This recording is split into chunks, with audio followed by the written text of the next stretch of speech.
बच्चों नमस्कार, स्वागत है आपका एक बार फिर से हमारे इस यूट्यूब चैनल जिसका नाम है पीडब्ल्यू जय हिंदी मीडियम और मैं हूं आपका अपना physics educator Saurabh Agarwal sir. तो क्या हाल चाल है मेरे प्यारे बच्चों। और हाँ, जैसा कि आप सभी बच्चे जानते हैं हमारी एक सीरीज चल रही है। यस, क्या नाम है बताइए अभी कमेंट करके। चलिए, जय हिंदी एक्सप्रेस है, वैसे तो मैं बता ही देता हूँ, क्या ही कमेंट करोगे इस पे तो। और हाँ, आज का जो हमारा लेक्चर होने जा रहा है ना बेटा जी, वो होने जा रहा है कार्य ऊर्जा शक्ति, work power energy, work energy and power, कुछ भी बोल दीजिए, शॉर्ट में इसको बोलते हैं WPE। अब बात करते हैं इस चैप्टर के इंपॉर्टेंस की। आप एग्जाम कौन सा टारगेट कर रहे हो सर? जेई मेन और जेई एडवांस्ड। मान के चलिए एक सवाल कन्फर्म है इस चैप्टर से आना। अगर जेई मेन लेवल की हम बात करें तो सवाल के ज्यादातर चांसेस है कि सवाल आपसे डायरेक्ट पूछा जाएगा। क्या? डायरेक्ट। मिक्सिंग हो गई वो अलग बात है, मिक्सिंग में भी बहुत छोटे लेवल की मिक्सिंग करेंगे, कोई एक दो कॉन्सेप्ट मिला दिए। लेकिन अगर सवाल एडवांस में आया तो कम से कम 2 से 3 कॉन्सेप्ट की मिक्सिंग होगी, अच्छी खासी मिक्सिंग होगी और गहराई वाले सवाल पूछे जाएंगे। तो चैप्टर को बहुत डीप में पढ़ना है, क्योंकि ये वो चैप्टर है जिसमें कितनी भी गहराई तक जाया जा सकता है और कितने भी कॉन्सेप्ट मिलाए जा सकते हैं। तो आगे बढ़ने से पहले मैं आपको बता देता हूं बच्चों, इस क्लास के नोट्स आपको पीडब्ल्यू ऐप में बिल्कुल फ्री मिलेंगे। ऐप का लिंक इस वीडियो के डिस्क्रिप्शन में है। जो बच्चे पीडब्ल्यू ऐप के बारे में नहीं जानते, पीडब्ल्यू एक एजुकेशनल प्लेटफॉर्म है जहां करोड़ों बच्चे मोस्ट अफोर्डेबल प्राइस में अपनी पढ़ाई करते हैं। यहां से पढ़कर बहुत सारे सिलेक्शन भी हुए हैं। तो आप भी अपनी क्लास की प्रिपरेशन पीडब्ल्यू ऐप पर जाकर कर सकते हैं। चलिए अब चैप्टर स्टार्ट करते हैं। आज हम क्या करने वाले हैं, ऑब्वियस सी बात है, हमारा टारगेट सेट रहता है, पूरा की पूरा चैप्टर ही हम कवर करने वाले हैं और प्रीवियस ईयर्स के क्वेश्चंस कराऊंगा मैं आपको। क्या कराऊंगा?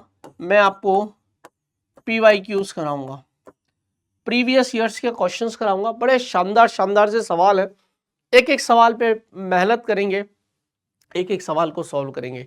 पर आगे बढ़ने से पहले मैं आपसे कुछ पूछना चाहता हूं, आपको ये सीरीज कैसी लग रही है? मुझे एक बार सारे बच्चे जरूर बताइएगा, आपको ये सीरीज कैसी लग रही है? सारे बच्चे बढ़िया लग रही है? आगे और चाहते हो तो भी बता के जाइएगा, क्योंकि आगे और चैप्टर्स हैं, लेकिन कुछ ही चैप्टर्स और आएंगे। अगर आप चाहते हो कि नहीं सर पूरी ही 11th डालो, पूरी 12th डालो, तो भी कमेंट करिएगा। चैनल पर नए हो तो आपको सब्सक्राइब करना ही है, भूलना नहीं है। ये आपकी नैतिक जिम्मेदारी बनती है, मेरी नैतिक जिम्मेदारी नहीं बनती है। क्लियर है? मेरा काम था लेक्चर आप तक पहुंचाना, कंटेंट बहुत शानदार रूप में, बहुत सरल आसान भाषा में फिजिक्स को समझाना, वो मेरा काम है। आपका काम है एक तो पढ़ना, समझना, और उन समझने के लिए आपको यहाँ आना पड़ेगा। आने के लिए आपको चैनल पर बने रहने के लिए सब्सक्राइब करना पड़ेगा। चलिए, बहुत ही प्यारा सवाल है पहला सवाल। देखिए, अब पहला सवाल हो सकता है कि आपको आपका कॉन्फिडेंस डाउन कर दे, लेकिन डरने की जरूरत नहीं है। पहला ही सवाल आपका कॉन्फिडेंस डाउन कर सकता है, क्योंकि हो सकता है कि बहुत से बच्चे बोले कि सर ये क्या सवाल है, पहला ही सवाल इतना अजीब सा लग रहा है हमसे, तो कैसे होगा ये चैप्टर। तो सुनिएगा भैया, सवाल नंबर पहला। देखिए मेरे पास ऐसे कितने सवाल है, मैं आपको और बता देता हूं, है ना। चलिए, बहुत सुंदर सवाल तो है हमारे पास, काफी सवाल हैं, सुनिएगा।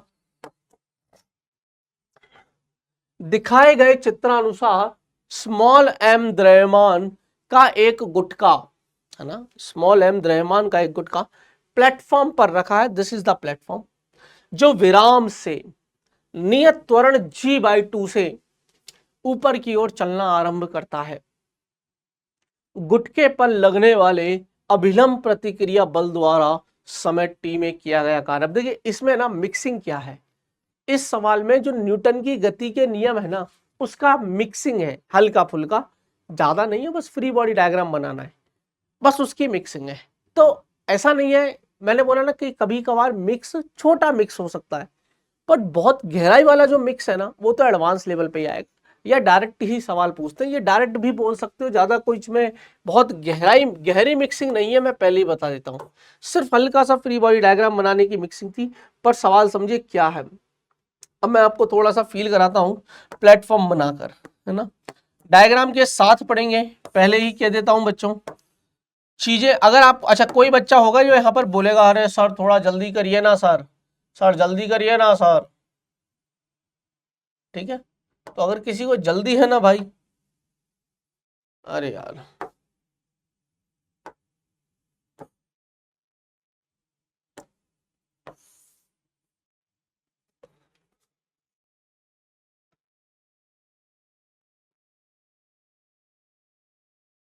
भाई किसी को जल्दी है ना तो वो यहां ना रोके प्लीज। अब सुनो, ये क्या है, ये क्या है बच्चों, ये है आपका प्लेटफॉर्म। क्या है ये, प्लेटफॉर्म है ना।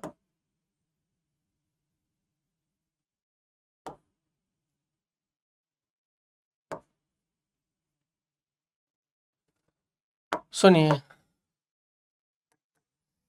स्मॉल एम द्रव्यमान का प्लेटफॉर्म है, G/2 त्वरण से पूरे प्लेटफॉर्म को लेकर जा रहा हूं, A बराबर G/2। एक बात बताओ, अगर मैं इसका फ्री बॉडी डायग्राम बनाऊं तो क्या नीचे की तरफ mg लगेगा, क्या नीचे की तरफ mg लगेगा, हाँ या ना, और ऊपर की तरफ अभिलंब प्रतिक्रिया बल लगेगा, हाँ या ना, क्लियर है, ऊपर की तरफ अभिलंब प्रतिक्रिया। अब मैं समीकरण लगाता हूं, नेट एसिलरेशन, नेट त्वरण किधर है, ऊपर की तरफ है, तो जरूर n बड़ा रहा होगा, n माइनस mg बराबर m a की वैल्यू G/2, n बराबर mg प्लस mg/2, n बराबर 3/2 mg।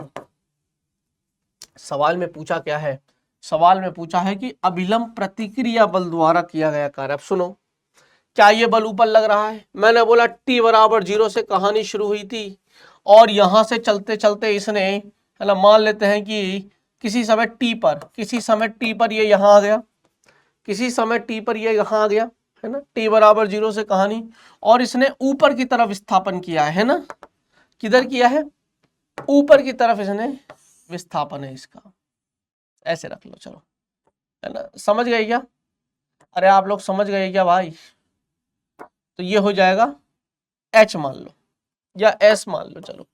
अब देखो, अब मुझे निकालना है विस्थापन, क्योंकि ये क्या है, क्या ये नियत बल है, हाँ m नियत है, g नियत है। अगर ये नियत बल है तो आपको पता होना चाहिए नियत बलों द्वारा किया गया कार्य, ध्यान से सुनना, नियत बलों द्वारा, नहीं पता तो यही कॉन्सेप्ट समझना, द्वारा किया गया, नियत बलों द्वारा, नियत बलों द्वारा, नियत बलों द्वारा किया गया कार्य। क्या होगा नियत बलों द्वारा किया गया कार्य, ध्यान से सुनिएगा, कार्य ये दो सदिशों का अदिश गुणनफल है, बेसिकली ये दो सदिशों का अदिश गुणनफल है और कार्य एक अदिश राशि है, लेकिन बल और विस्थापन दोनों सदिश राशि है, ये दो सदिश राशियों का डॉट प्रोडक्ट है, अदिश गुणनफल है। अगर आप इसको ओपन करते हो तो ये F S cos theta, where theta is angle between F vector and S vector, बल और विस्थापन के मध्य का कोण है, बल सदिश और विस्थापन सदिश के मध्य का कोण है आपका थीटा। अब ध्यान से सुनिएगा, तो अब यहां बल कौन सा है, बल तो अभिलंब प्रतिक्रिया है, विस्थापन मुझे अभी तक नहीं पता, कॉस थीटा। एक बात बताओ, थीटा क्या है, थीटा निकालना बहुत जरूरी है। क्या अभिलंब प्रतिक्रिया बल की डायरेक्शन ऊपर है, हाँ सर, हाँ सर। क्या विस्थापन भी तेरा ऊपर है, सर कैसे, क्योंकि this is the initial position, क्या ये प्रारंभिक स्थिति है, initial position, and this is called final position. तो विस्थापन कैसे दिखाऊंगा, विस्थापन ऐसे ही दिखाऊंगा, तो क्या बल और दोनों ऊपर की तरफ है, अगर ऊपर की तरफ है तो थीटा 0, क्या किया गया कार्य धनात्मक है, पहली बात तो cos 0 1, तो कार्य कितना आएगा, कार्य आ जाएगा सर W बराबर NS। cos 0 की वैल्यू 1 होती है, पूरी दुनिया जानती है। अब मुझे n तो पता है सर, n कितना है सर, n अभी अभी निकाला 3mg/2, 3mg/2, लेकिन मुझे विस्थापन नहीं पता। लगाओ विस्थापन के लिए s बराबर ut प्लस, s बराबर ut plus half at²। s निकालना, u कितना है, प्रारंभिक विराम अवस्था से शुरू करते हैं, प्रारंभिक वेग 0, किसी समय t पर हम बात कर रहे हैं, प्लस हाफ, a की वैल्यू कितनी है, a की वैल्यू ऊपर है सॉरी, g/2 इंटू t²। तो s आ गया मेरे पास gt²/4, s आ गया मेरे पास, s आ गया मेरे पास, s आ गया मेरे पास gt²/4। तो यह आ जाएगा gt²/4,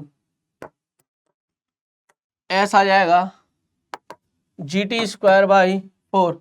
तो अब इसको सॉल्व कर लो, किया गया कार्य कितना, 4 दूनी 8, 3/8, 3/8 m g² t², 3/8 m g² t², 3/8 m g² t²। 0 नहीं है, ये भी नहीं है। Option number B. सवाल में टफनेस कितनी है बताइए मुझे कमेंट करके। मुझे तो देखो ये सवाल टफ लगा नहीं, मैं तो साफ बताऊं। अब जैसे ये अभिलंब प्रतिक्रियाओं का सवाल है ना, ये जेई मेन का सवाल है। देखो मैं आपको बता भी देता हूँ साथ साथ में, ये प्योर जेई मेन का सवाल है। अब एक सवाल है जो आसान है, जेई मेन लेवल का, लेकिन आया एडवांस में।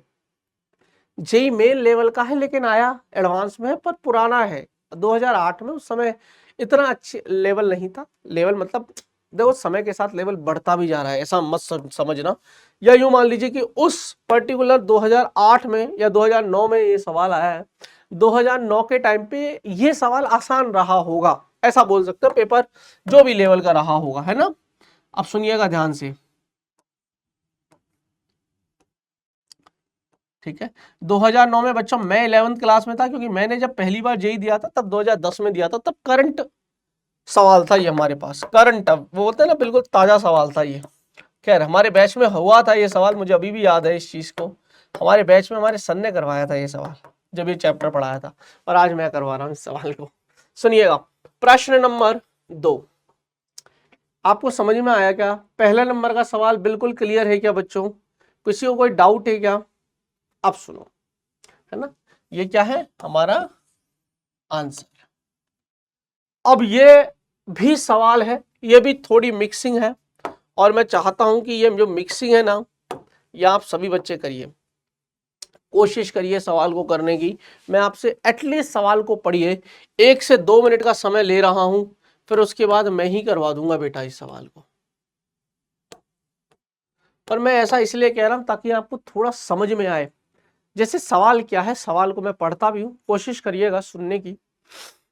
एक भारहीन अवितान्य डोरी एक स्थिर घिरनी पर से गुजर रही है तथा डोरी से 0.36 केजी और 0.72 केजी के दो द्रव्यमान जुड़े हैं। अब यहां से आइडिया आएगा 36 दूनी 72, मतलब ठीक है, मतलब कैलकुलेशन हमारी थोड़ी आसान बैठने वाली है। द्रव्यमान जुड़े हुए हैं। इस समंजन को, समंजन बोल दो, व्यवस्था बोल दो, एक ही चाल, एक ही चीज है। इस व्यवस्था को, इस समंजन को, अरेंजमेंट को, जो भी आपको अरेंजमेंट दिख रहा है, एक घिरनी दिख रही है, वहां से एक रस्सी है और रस्सी के दोनों सिरों पर दो द्रव्यमान लटके हुए हैं। भारहीन की कंडीशन, अवितान्य रस्सी है तो एक रस्सी एक तनाव, बहुत सारी चीजें बयां करती है ये कहानियां। ठीक है, विराम अवस्था से छोड़ा जाता है, अगेन इंपॉर्टेंट लाइन, विराम अवस्था से मुक्त रूप से। ऐसे समझ, मैंने दोनों को ऐसे हाथों पे रख रखा है, मैंने दोनों को ऐसे हाथों में रख रखा है। अब मैं छोड़ दूंगा, मान ली ये भारी है तो ये नीचे जाएगा, अगर ये नीचे जाएगा तो ये भाई सब ऊपर, तो पूरी व्यवस्था ऐसे जाएगी, फिर पूरी व्यवस्था ऐसे जाएगी। समझ रहे कहानी?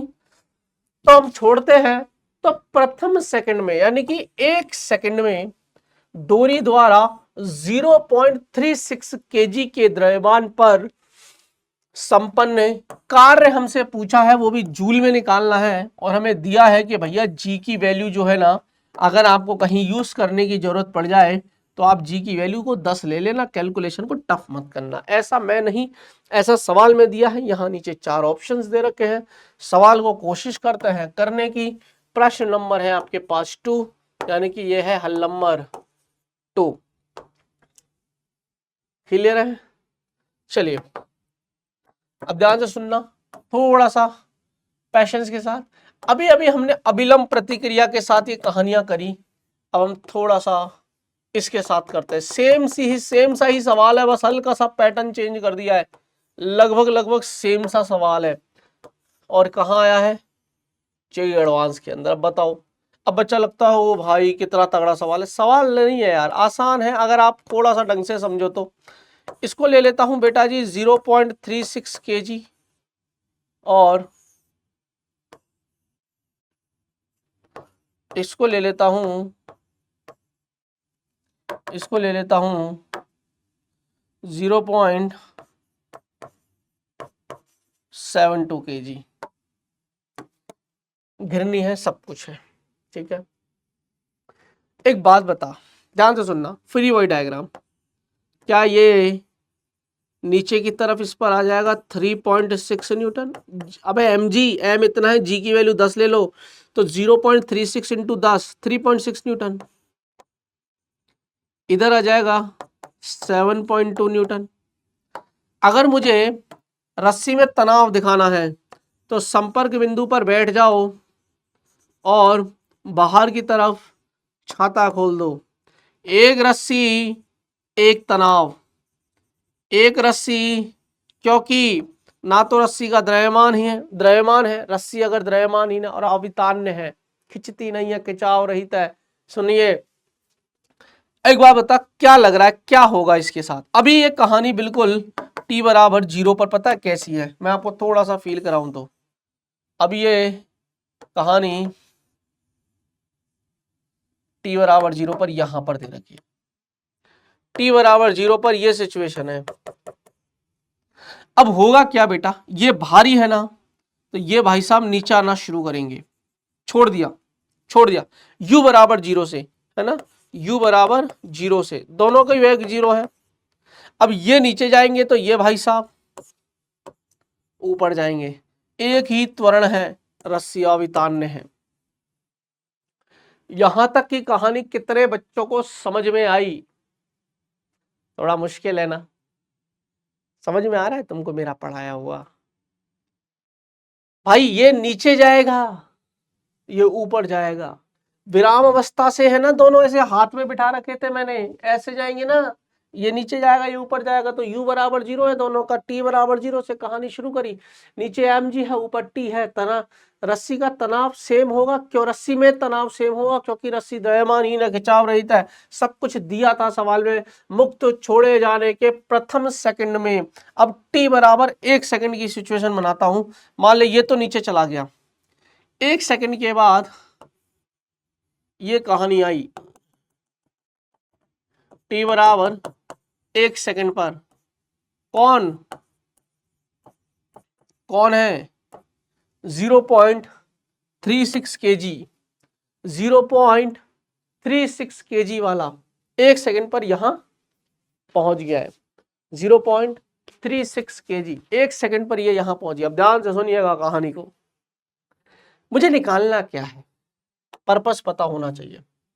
0.36 kg के द्रव्यमान पर डोरी द्वारा, 0.3 kg का द्रव्यमान कहाँ है? 0.36 kg का, इस पर डोरी क्या है? ये रही डोरी। इस डोरी के द्वारा यानी कि इस तनाव बल के द्वारा, अब तनाव बल का मान निकालना, तो देखो बल ऊपर है, क्या विस्थापन भी ऊपर है? हाँ, अगर बल ऊपर है विस्थापन ऊपर है तो थीटा 0। अब नियत, अब देखो तनाव नियत आएगा। सर पहले प्रूफ करो, हम कैसे माने? तो चलिए प्रूफ करते हैं। आइए इसके लिए समीकरण बनाते हैं। 7.2 माइनस टी बराबर एम ए 0.72 इंटू ए, और ऊपर बनाते टी हालांकि डायरेक्ट भी आ सकता था तुरंत, पर अपन प्रोसेस से चलते। t माइनस 3.6 बराबर 0.36 इंटू ए। एक काम करते हैं, इन दोनों समीकरणों को जोड़ोगे, t से t उड़ जाएगा, 7.2 में से 3.6 जाएगा, इन समीकरणों को जोड़ दो तो t से t उड़ जाएगा, तो 0 पॉइंट, ये 3.6 बचेगा और ये बचेगा 1.08 ए की वैल्यू आएगी 3.6 डिवाइडेड बाय 1.08, तो ये बचेगा टोटल a/3, सॉरी 1/3, त्वरण आ गया 1/3। इस 1/3 की वैल्यू रख दो किसी भी एक समीकरण में, यहां पर रख देते हैं, नीचे वाली में रख दो t माइनस 3.6 बराबर, सॉरी 1/3 नहीं 10/3 आएगी, sorry my mistake, calculation mistake. देखो ना यार, ऊपर ऊपर एक पॉइंट हटेगा, नीचे एक जीरो आएगी, लेकिन ऊपर दो जीरो हो जाएंगी, तो एक ही जीरो कटेगी ना, सिर्फ ऊपर एक जीरो बच जाएगी, तो ये आ जाएगा 0.36 इंटू ए की वैल्यू कितनी है 10/3, तो ये आ जाएगा t माइनस 3.6 बराबर बाय 3, तो t माइनस 3.6 बराबर 1.2, 12 24 12 36 12 44, यानी कि ये आएगा 4 पॉइंट। ओए होए, मैंने बोला था ना तनाव बल नियत है, वैसे भी परिवर्ती वाला कोई सीन लग नहीं रहा यहाँ पर इस सवाल में, तो तनाव बल आपका नियत है। अगर t की वैल्यू 4.8 न्यूटन है तो क्या ये नियत बलों द्वारा किया गया कार्य है? अब पूरी रस्सी में सेम रहेगा, नियत बलों द्वारा किया गया कार्य है, नियत बलों द्वारा किया गया कार्य है, हाँ या ना का जवाब दे दो भाई साहब। नियत बलों के द्वारा किया गया कार्य है, तो कितना आ जाएगा, ध्यान से सुनिएगा। t बराबर 4 पॉइंट, अब तो देखो कार्य निकालना है, t बल है ना, t विस्थापन cos थीटा, थीटा की वैल्यू 0 है तो cos 0 कितना हो जाएगा, थीटा की वैल्यू 0 है, cos 0 1, तो W बराबर TS, T मुझे पता है, S मुझे निकालना है, लगा लो S बराबर UT plus half into square, वही सेम कहानी। S मान लेते हैं विस्थापन, U कितना है प्रारंभिक वेग 0, किसी समय T पर यानी कि 1 सेकंड पर, प्लस हाफ, A कितना है, A निकाला तुमने 10/3 इंटू टी स्क्वायर 1 सेकेंड, तो S बराबर कितना आ जाएगा 10/6 मीटर। क्लियर है, तो कार्य आ जाना चाहिए, T कितना है 4.8 इंटू ये आ जाएगा 10/6, 48/6, 8 छिंग 48 कार्य है तो जूल, तो किया गया कार्य 8 joule is the right answer है, 8 joule is the right answer है मेरी नजर में, और यही सही है। सवाल की टफनेस थी ही नहीं। समझ में आया आप लोगों को, कितने बच्चों को समझ में आया? देखिए उसने बोला है ना रस्सी, ये डोरी द्वारा, तो डोरी द्वारा मतलब है तनाव बल द्वारा, तनाव द्वारा। क्लियर है, हमने सवाल सॉल्व कर लिया। सर क्या लगता है अगला सवाल थोड़ा सा आसान है, हालांकि ये एक इन जनरल क्वेश्चन है, पूरे चैप्टर के अंदर कभी ना कभी कोई ना कोई टीचर किसी ना किसी बहाने से ये कॉन्सेप्ट जरूर सिखाता है, और वो जरूरी भी है क्योंकि सवाल जेईई मेन में तो आ ही जाता है ना, तो सिखा। देखो हर एक टीचर अच्छा होता है, मैं हमेशा बच्चों से कहता हूं, मुझे लगता है ना कि आपको ना समझ का फर्क है, बस आपके ना मन में, आप क्या यार 15-16 साल का बच्चा क्या सोचेगा, उसको सब्जेक्ट क्या ही समझ में आता है, नहीं आता उसको सब्जेक्ट, तो जज क्या करेगा, वो जज मतलब समझ रहे हो, जज जैसे ऐसे समझ। पहले के जमाने में याद है तुम्हें, वो अभी भी होते हैं नहीं होते, वो जैसे डांस इंडिया डांस कंपटीशन होता था, सिंगिंग कंपटीशन होता था, इंडियन आइडल, और अब तो बहुत सारे आ गए थे। तो जैसे कॉन्टेस्टेंट जाता था, मतलब मैं जा रहा हूँ, मान लो मैं सिंगर हूँ, मैं गाना गाता हूँ, पर मुझे बड़ा नाम चाहिए, तो मैं जाऊंगा प्लेटफॉर्म पर, वहां गाना गाऊंगा। मैं किन के सामने गाना गाता था, मैं किसके सामने गाना गाता था, मैं धुरंधरों के सामने गाना गाता था, क्योंकि धुरंधर ही तो पहचान करेगा कि मैं अच्छा गा रहा हूं कि नहीं गा रहा।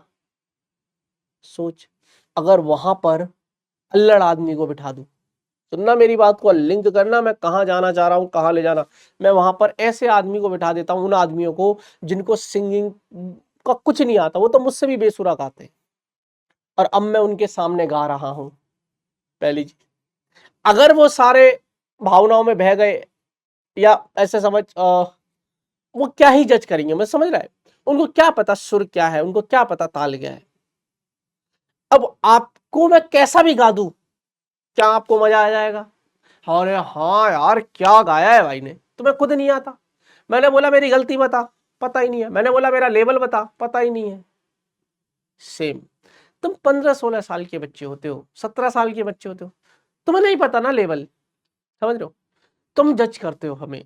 मैं एंटायर टीचिंग की बात कर रहा हूं, मैं जितने भी टीचर्स उनके बिहाफ पे बोल रहा हूं।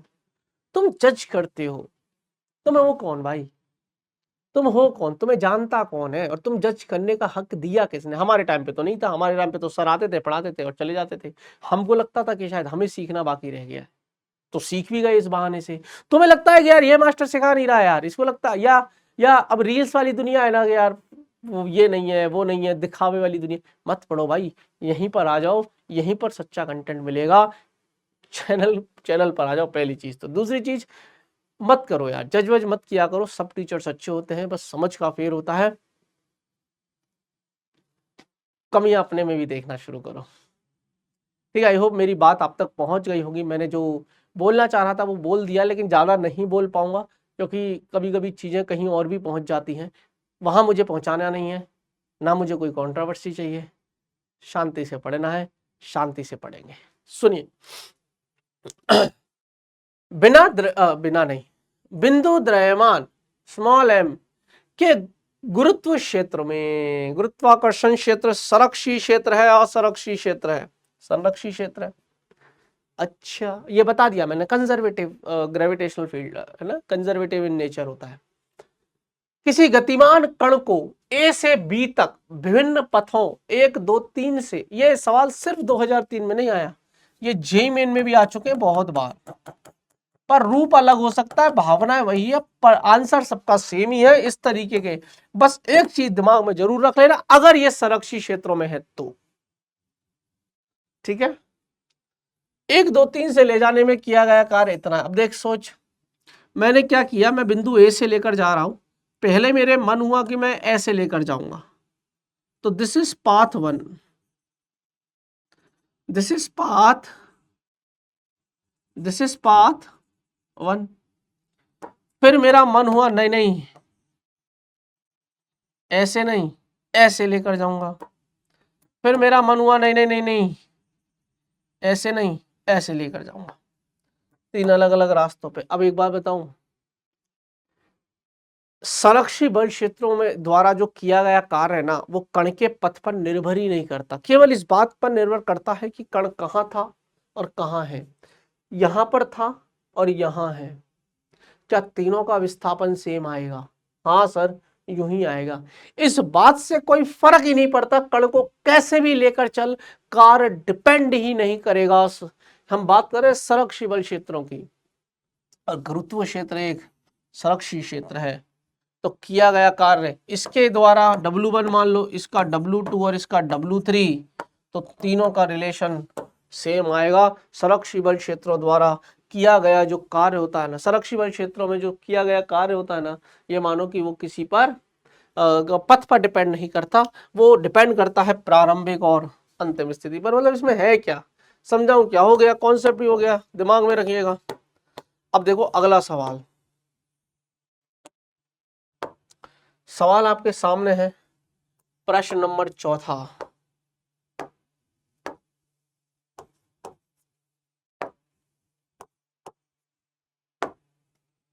सवाल करेंगे। अच्छा, और भी सवाल, ऐसे मत सोचेगा कि सर यार 2017 का ले आए, 2019 का ले आए। मेरे पास 2023-24 के भी सवाल है, पर कुछ अच्छे सवाल है ना, वो कर लो, पहले प्रैक्टिस कर लो, इसी के आसपास सवाल घूमेंगे आपके। अब सवाल आपको दे रखा है, मैं चाहता हूं कि हर एक बच्चा इस सवाल को करे कि 1 किलोग्राम द्रव्यमान का एक कण है, समय पर निर्भर बल F बराबर 6t का अनुभव करता है यदि कण विराम अवस्था से चलता है तो पहले 1 सेकंड में बल द्वारा किया गया कार्य होगा। जल्दी से सॉल्व करिएगा बच्चों, जल्दी से सॉल्व करिएगा यार बच्चों, फटाफट से।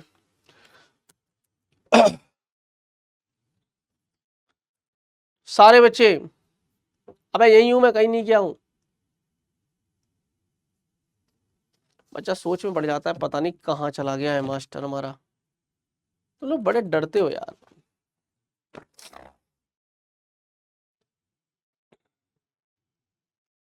ठीक है, चलो जल्दी कर लो।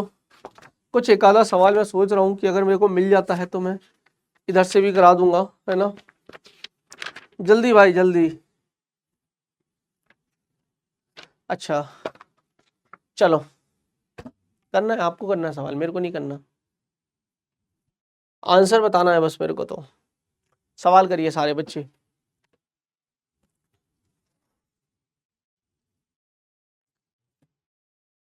सारे बच्चे सवाल करिए।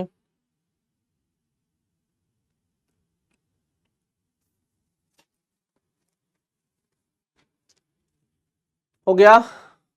आई होप आप सभी बच्चों ने मुझे आंसर देने की चेष्टा करी होगी, पर दे नहीं पा रहे होंगे।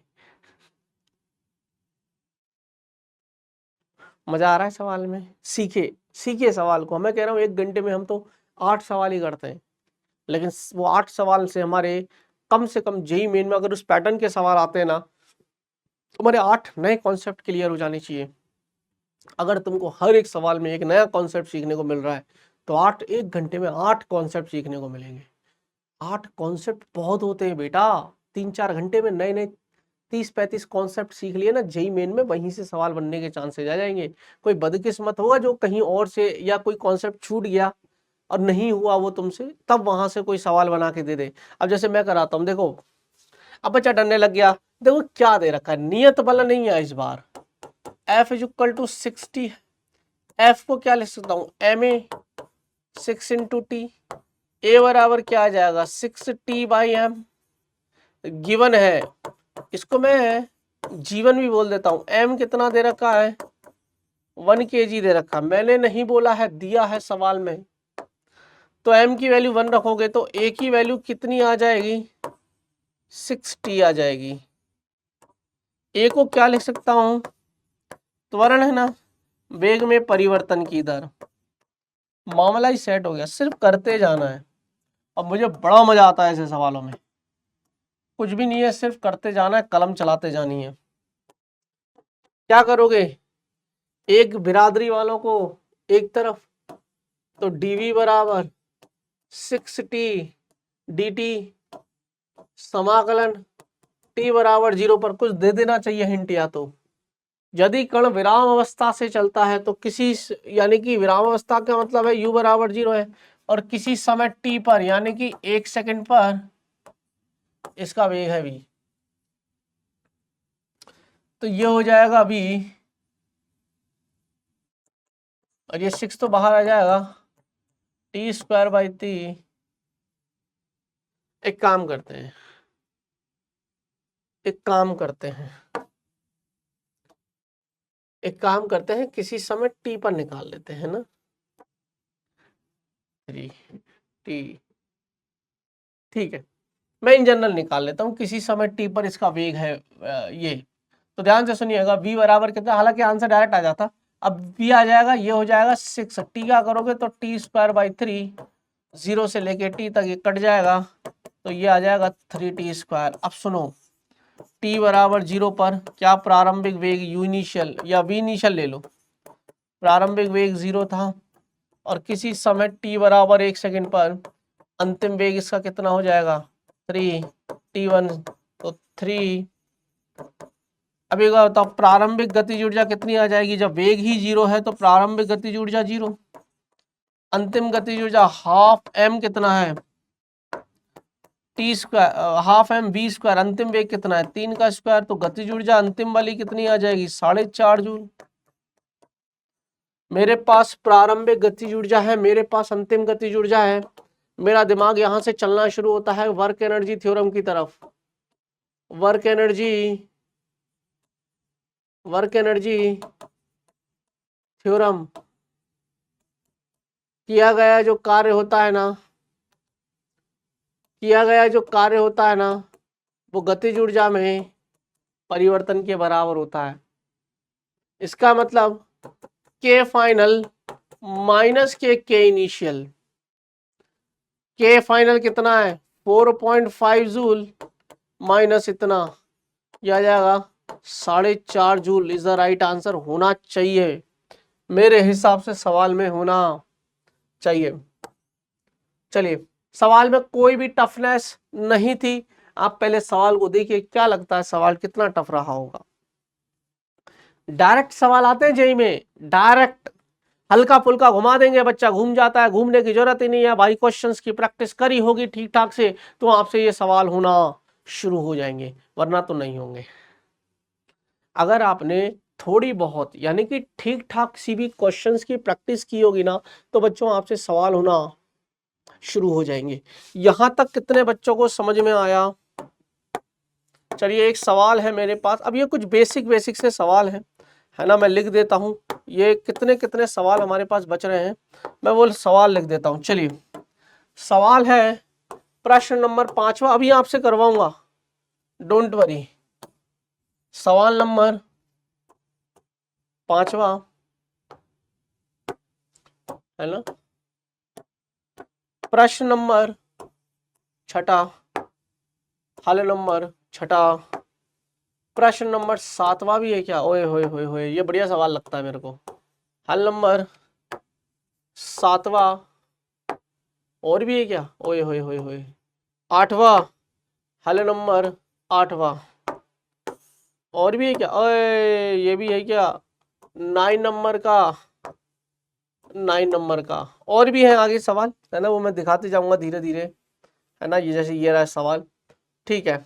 9 नंबर, 8वां नंबर, 7वां नंबर, 6 नंबर, 5वें नंबर पे हम करते हैं पहले 5वें नंबर का सवाल। सवाल क्या है? ये जेई मेन 2019 का सवाल है। सवाल क्या है? सवाल को पढ़िए, कोशिश करिए सवाल को करने की अपने से।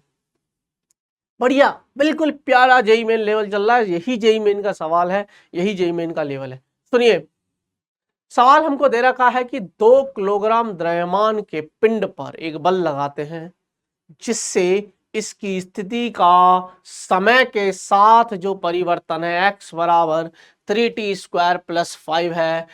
इस बल के द्वारा प्रथम 5 सेकंड में वर्क एनर्जी थ्योरम लगेगी। हिंट दे दूं सवाल में, हिंट दे दूं, जो भी बच्चा इस सवाल को कर रहा है,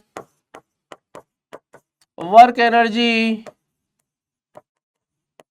थ्योरम, कार्य ऊर्जा या कार्य गतिज ऊर्जा प्रमेय लिख लो, कार्य गतिज ऊर्जा प्रमेय लगा लो। क्या है? किया गया जो कार्य है वो गतिज ऊर्जा में परिवर्तन के बराबर है। डेल्टा चेंज दिखाता है। Delta is a Greek letter, delta is a Greek letter which shows change. Delta is a Greek letter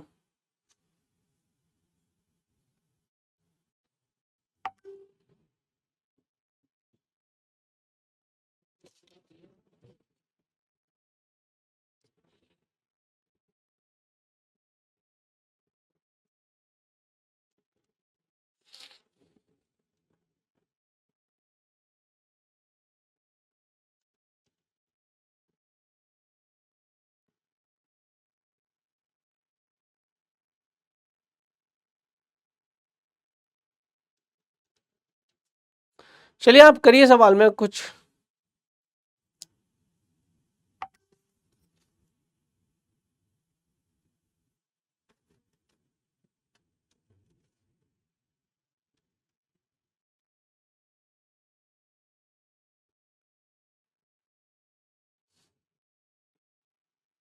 चलिए,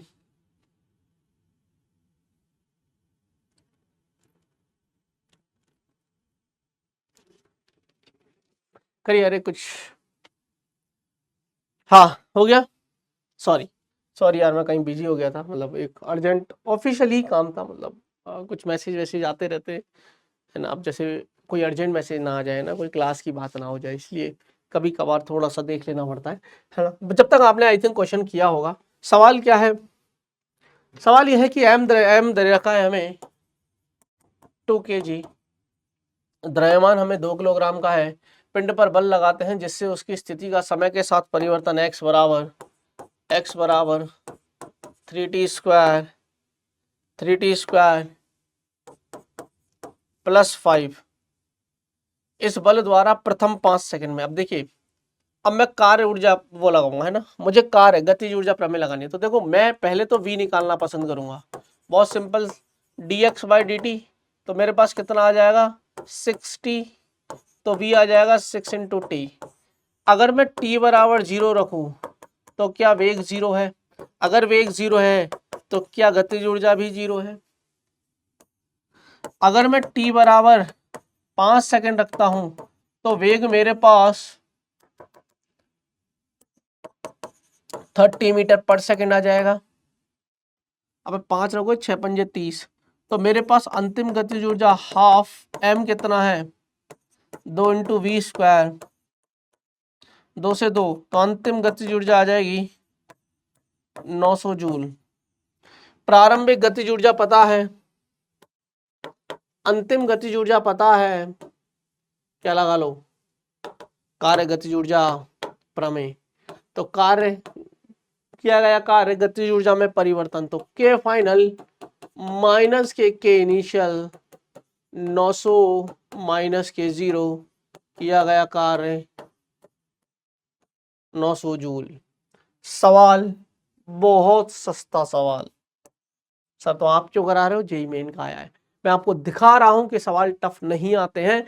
कॉन्फिडेंस बूस्ट कर लो अपना। अब ये सवाल है तो देखिए, अब ये मत सोचना कि सर ये नीट में आया है या ये यहां पर आया। मैं लिख देता हूं इसको। इसी तरीके के सेम सवाल जेईई में भी आए हैं। मैं इसको तो हटा देता हूं, मैं जेईई मेन लिख देता हूं। इसी तरीके के सवाल जेईई मेन का पैटर्न है, ये बड़ा प्यारा। जेईई मेन पैटर्न पे, जेईई मेन में इस तरीके के सवाल आपसे पूछे जा रहे हैं। अब आपको अगर नहीं आ रहा है,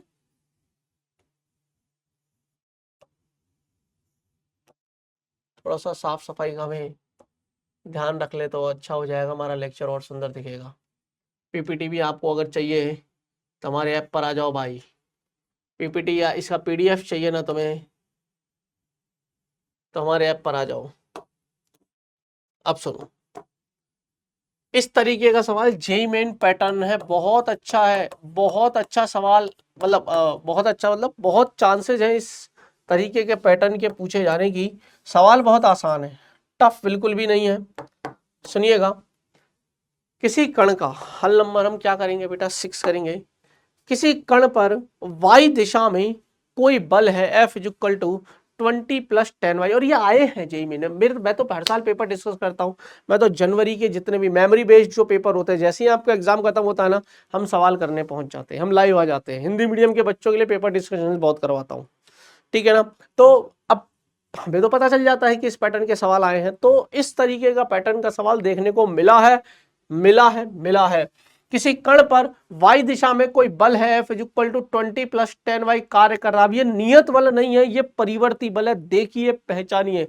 और F न्यूटन में है, y मीटर में है, स्टैंडर्ड में दे रखा है, MKS पद्धति में दे रखा है।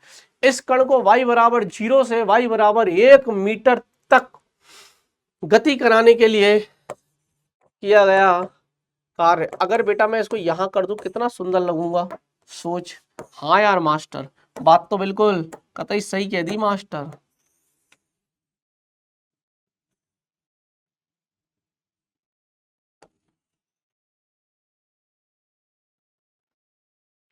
अब सुन, किया गया कार्य परिवर्ती बलों द्वारा,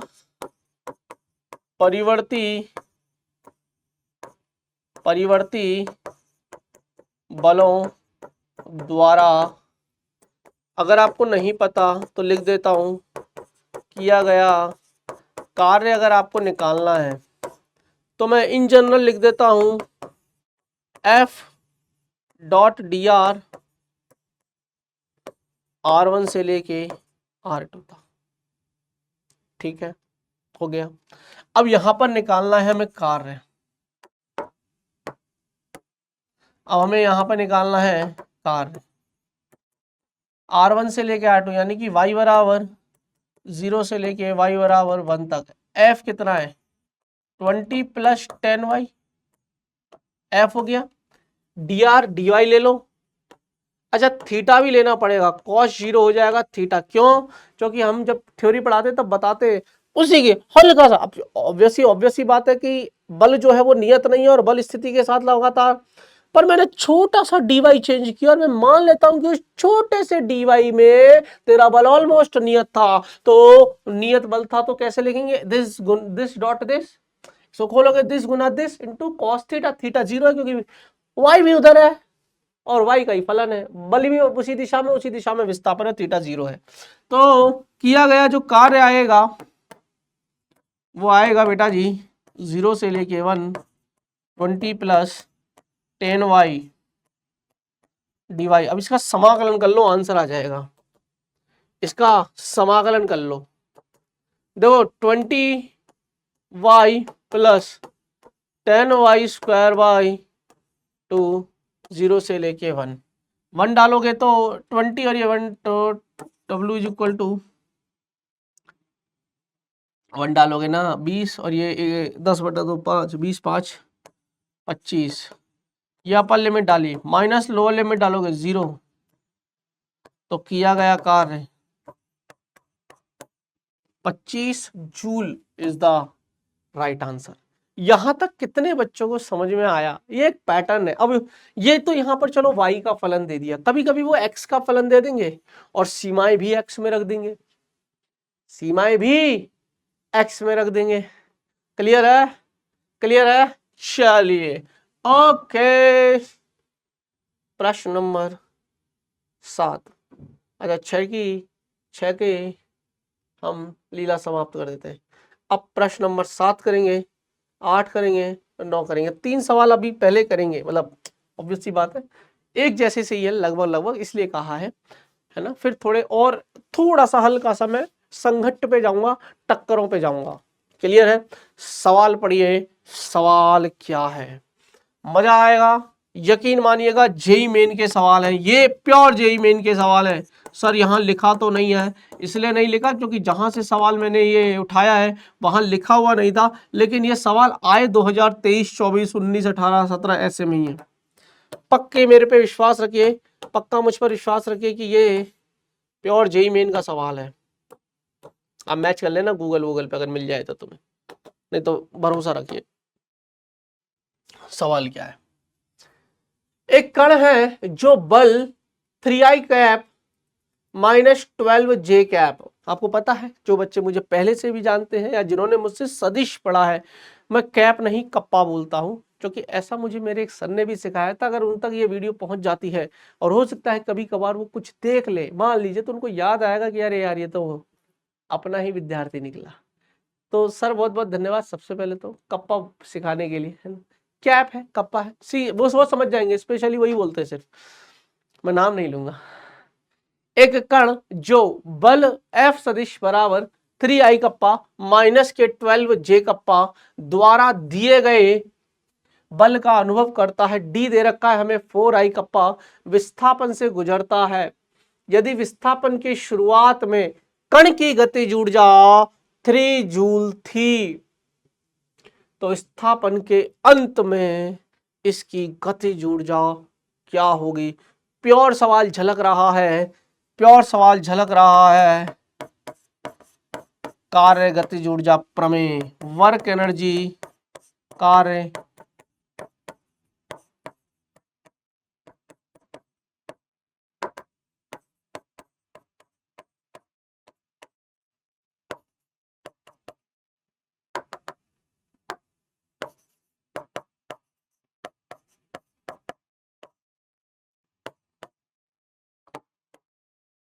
आओ हल नंबर 7। हमें पता है सर, ध्यान से सुनना, हमें पता है कि सर किया गया जो कार्य है,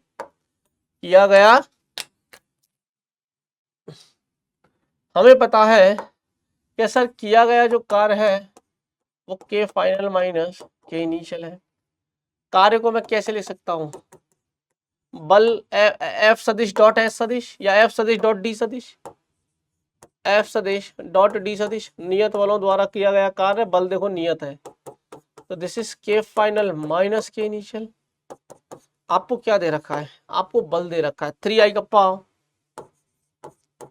माइनस के 12j कप्पा, और विस्थापन आपको दे रखा है 4i कप्पा। 4i ही दे रखा है ना, गलती हो जाएगी नहीं तो, हाँ।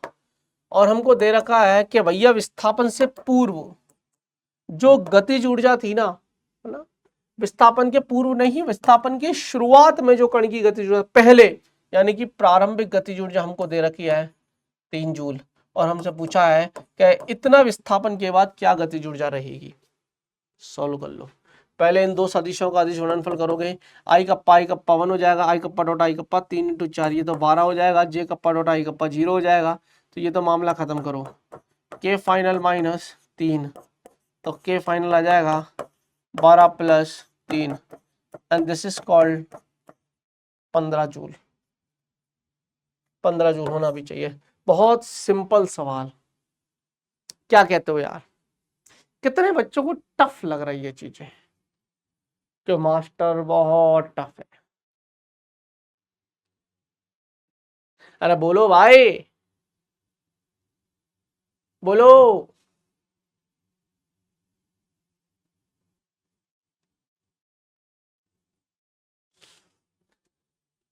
तो प्रश्न नंबर 8,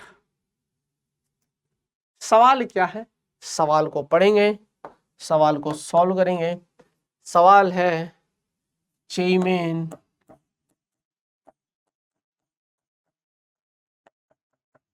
सन याद नहीं रहते हैं, तो सन मुझे नहीं पता है, अगर आपको याद है तो आप लिख सकते हैं।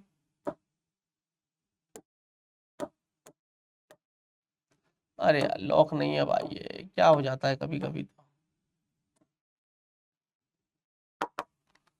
सवाल करिए। एक छोटा कण बल, एक छोटा कण है बल 5i kappa + 2j kappa + 7k kappa इतने इतने न्यूटन की क्रिया के अंतर्गत अपनी प्रारंभिक स्थिति 2i कप्पा + 3j कप्पा -4k कप्पा इनिशियल पोजीशन वेक्टर दे रखा है की स्थिति में गति करता है। अच्छा सॉरी, यहां से में स्थिति दिस तक गति करता है, ये एक्चुअली किलोमीटर नहीं है, ये के कप्पा है और उसके बाद मीटर है, गैप दे दीजिए। ये थोड़ा सा कभी कभी है ना शब्द पास पास हो जा रही है ना, मैं वही सोच रहा था ये किलोमीटर किलोमीटर क्या दे रखा है।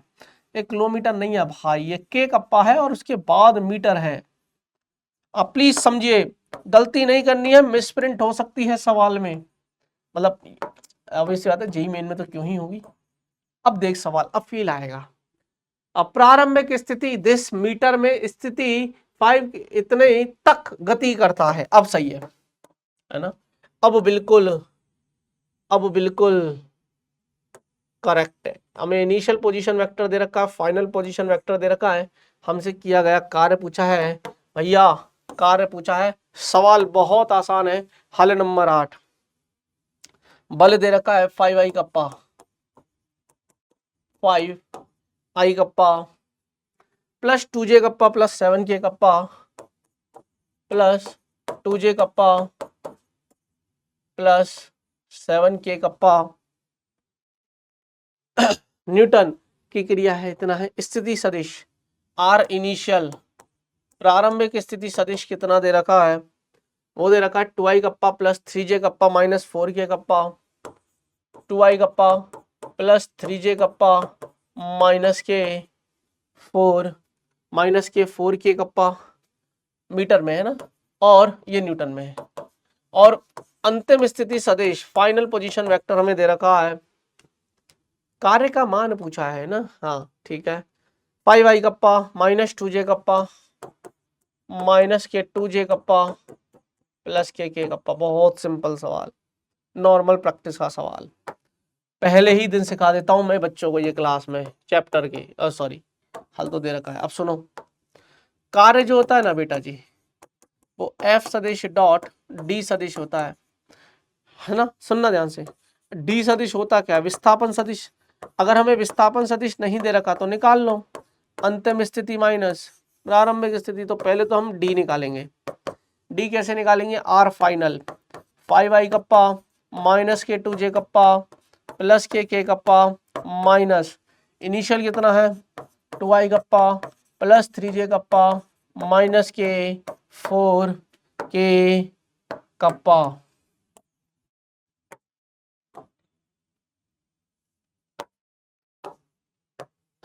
अब चलिए घटाना शुरू करेंगे, या और इसको खोल दूं, सिंपल सिंपल कर दूं। तो देखिए 5y कप्पा माइनस के 2j कप्पा प्लस के कप्पा माइनस के 2i कप्पा माइनस के 3j कप्पा प्लस के 4k कप्पा। तो स्थिति सदिश कितना आ जाएगा, 5 में से 2 जाएंगे तो 3i kappa minus 2j minus 3j minus के 5j कप्पा के और के प्लस के 6k। मेरे पास विस्थापन आ गया, मेरे पास बल है। तो बच्चों बल कितना आ जाएगा, किया गया कार्य, दोनों का अदिश गुणनफल, डॉट प्रोडक्ट ले लीजिए। तो देखिए दोनों का डॉट प्रोडक्ट लेंगे, है ना। तो 5i kappa plus 2j kappa plus 7k kappa dot 3i kappa minus के 5j kappa plus 6k kappa. 5 दिया 15 माइनस के 10, 5 दूनी 10 लेंगे माइनस के साथ, प्लस 7 पंजे सॉरी 7 छिंग 42। तो कितना आ जाएगा, अब घटाओ, ये आ जाएगा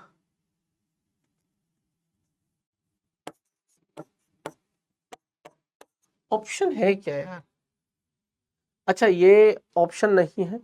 तो यार भैया ये ना इंटीजर टाइप है, मतलब न्यूमेरिकल टाइप सवाल है, ऑप्शन नहीं थे, पहली चीज। तो दूसरी चीज, अगर मैंने कैलकुलेशन में कहीं गलती नहीं करी है जोड़ने बाकी में, तो देखो कॉन्सेप्चुअली तो सही है, कॉन्सेप्ट तो ऐसे ही करना है। हो सकता है आंसर एक बार चेक ही कर लूँ ना, मन में दुविधा ही खत्म कर देंगे। क्या कहते हो यार, ना रहेगा बांस। मैं आंसर चेक कर लेता हूँ, जहां से मैंने ये सवाल उठाया वहां कुछ दे रखा है क्या आंसर वांसर इसका, है ना। थोड़ा मुश्किल है बट मिल जाएगा तो हम जरूर।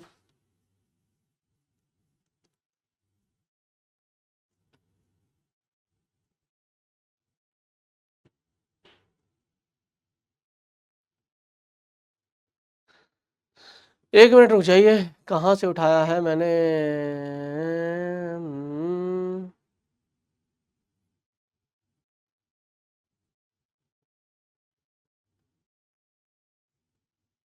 है ये क्या दे रखा भाई इन्होंने, मैंने कुछ जोड़ने बाकी में गुना में भाग में गलती कर दी क्या है? अच्छा 5 है ये, सॉरी गलती कर दी क्या मैंने, कैलकुलेशन में गलती लग रही है ना मुझे। आंसर उन्होंने 40 दे रखा है, कैलकुलेशन देख लो, सिर्फ कैलकुलेशन है। अरे यार क्या है, सुनो 5y कैप प्लस 2j का प्लस 7k कैप, अंतिम तो ये है ना 5y cap minus 2j cap, 5y cap minus 2j cap plus k cap, हाँ माइनस इनिशियल कितना है 2i cap, 2i cap plus 3j cap, 2i cap plus 3j cap minus के 4k cap. मैंने दोनों को माइनस किया तो 5 में से 2 गए तो 3, -2 और -3 माइनस के 5, ये के है, माइनस और माइनस के प्लस हो जाएगा 4k कैप प्लस, अच्छा ये 5k कैप है, सॉरी, तब भी यार आंसर तो सही है ना यार। हाँ अब देखो, तो यहाँ 5k कैप आएगा है ना, आंसर तब भी आना चाहिए, आ रहा है क्या तब? 5 दिया 15 माइनस के 10, ध्यान से सुनना, सिर्फ कैलकुलेशन है, प्लस 7 पंजे 35, पहले मैं सही लिख रहा था, आज आंसर आ गया बेटा है ना, 40। घबराने की जरूरत नहीं है, आंसर में ऊपर नीचे नहीं होने दूंगा, डोंट वरी, है ना। अच्छा किया कर लिया, मेरे दिमाग में पता नहीं क्यों आ गया ऐसा अचानक से कि यार चलो चेक कर लिया जाए, सही किया, चेक कर लिया, सो दैट हमें पता चल गया कि भैया यही आंसर है हमारा। क्या कहते हो, ही क्या कहते हो यार, क्लियर है। अगला सवाल, प्रश्न नंबर 8, देखिए कितने सवाल कर लिए और करीब करीब 1 घंटे का भी लेक्चर हो चुका होगा, अरे यार क्या बात है। सुनो ये उत्तर आ गया, एक सवाल और करते, आओ क्या कहते हो यार इस सवाल के बारे में। अच्छा इसमें भी ऑप्शन नहीं है तो इसको भी थोड़ा सा हम ध्यान से ही करेंगे। सवाल आ चुका है, ये भी जेई मेन का ही सवाल है भैया, ये भी जेई मेन का सवाल है। सवाल को ध्यान से करिए,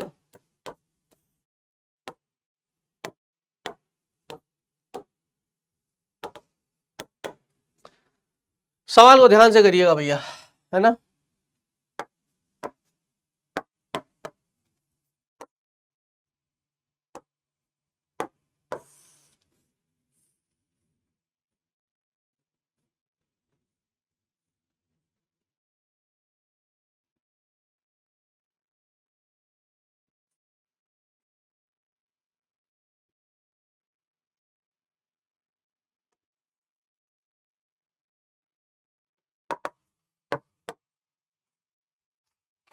एक बल दे रखा है F is equal to 2 + 3x i cap, इनको थोड़ा सी इसकी स्थितियां सुधार लेते हैं।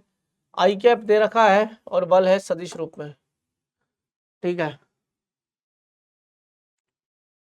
पर कण पर x दिशा में कोई बल कार्यरत करता दिख भी रहा है यार, बल x का ही फलन है और F न्यूटन में, x मीटर में, x बराबर 0 से 4 मीटर तक है और विस्थापन है, ठीक है। क्या बोला है कि विस्थापन के दौरान इस बल द्वारा किया गया कार्य हमको निकालना है, डायरेक्ट जूल में निकालना है।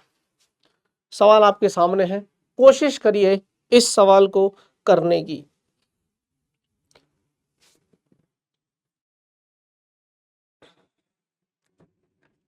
क्या कहते हो यार,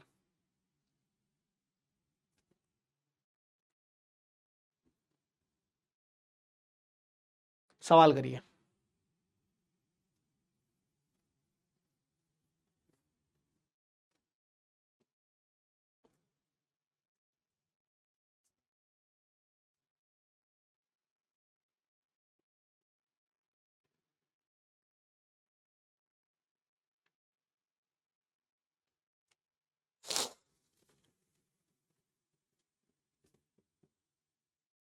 हो गया,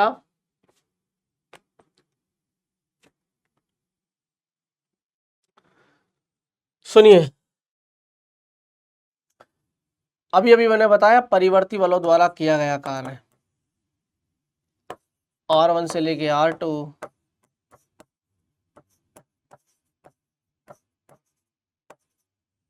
ये हमें पता है, नहीं पता है तो प्लीज पता रखिए।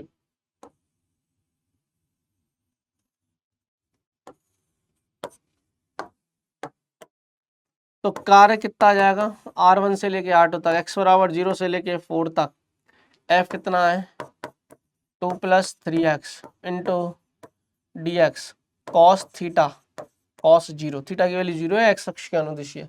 तो सिंपल 0 से लेके 4 तक 2 + 3x इंटू डी एक्स, तो 2x plus 3x square by 2 समाकलन आपको आना चाहिए। कितना आ जाएगा बेटा जी? अपर लिमिट डालोगे तो, अब देखो अपर लिमिट डाल रहा हूं मैं, है ना, 4 इंटू 2 करोगे तो 8, तो ये हो जाएगा 4 का 16, 16 32 16 3 48 24 है, 24 और 8 32, माइनस ये हो जाएगा 0। सो किया गया कार्य 32 जूल। ये आंसर आएगा बेटा जी। अगेन सही होगा, गलती तो नहीं होगी। अब मैं चेक वेक नहीं कर रहा, ये सही होगा। यही दे रखा है ना बल, 2 प्लस 3x दे रखा है, 0 से लेके 4 तक निकालना है, तो 0 से लेके 4 तक 2x 3x स्क्वायर बाई 2 करोगे, अपर लिमिट डालोगे 8,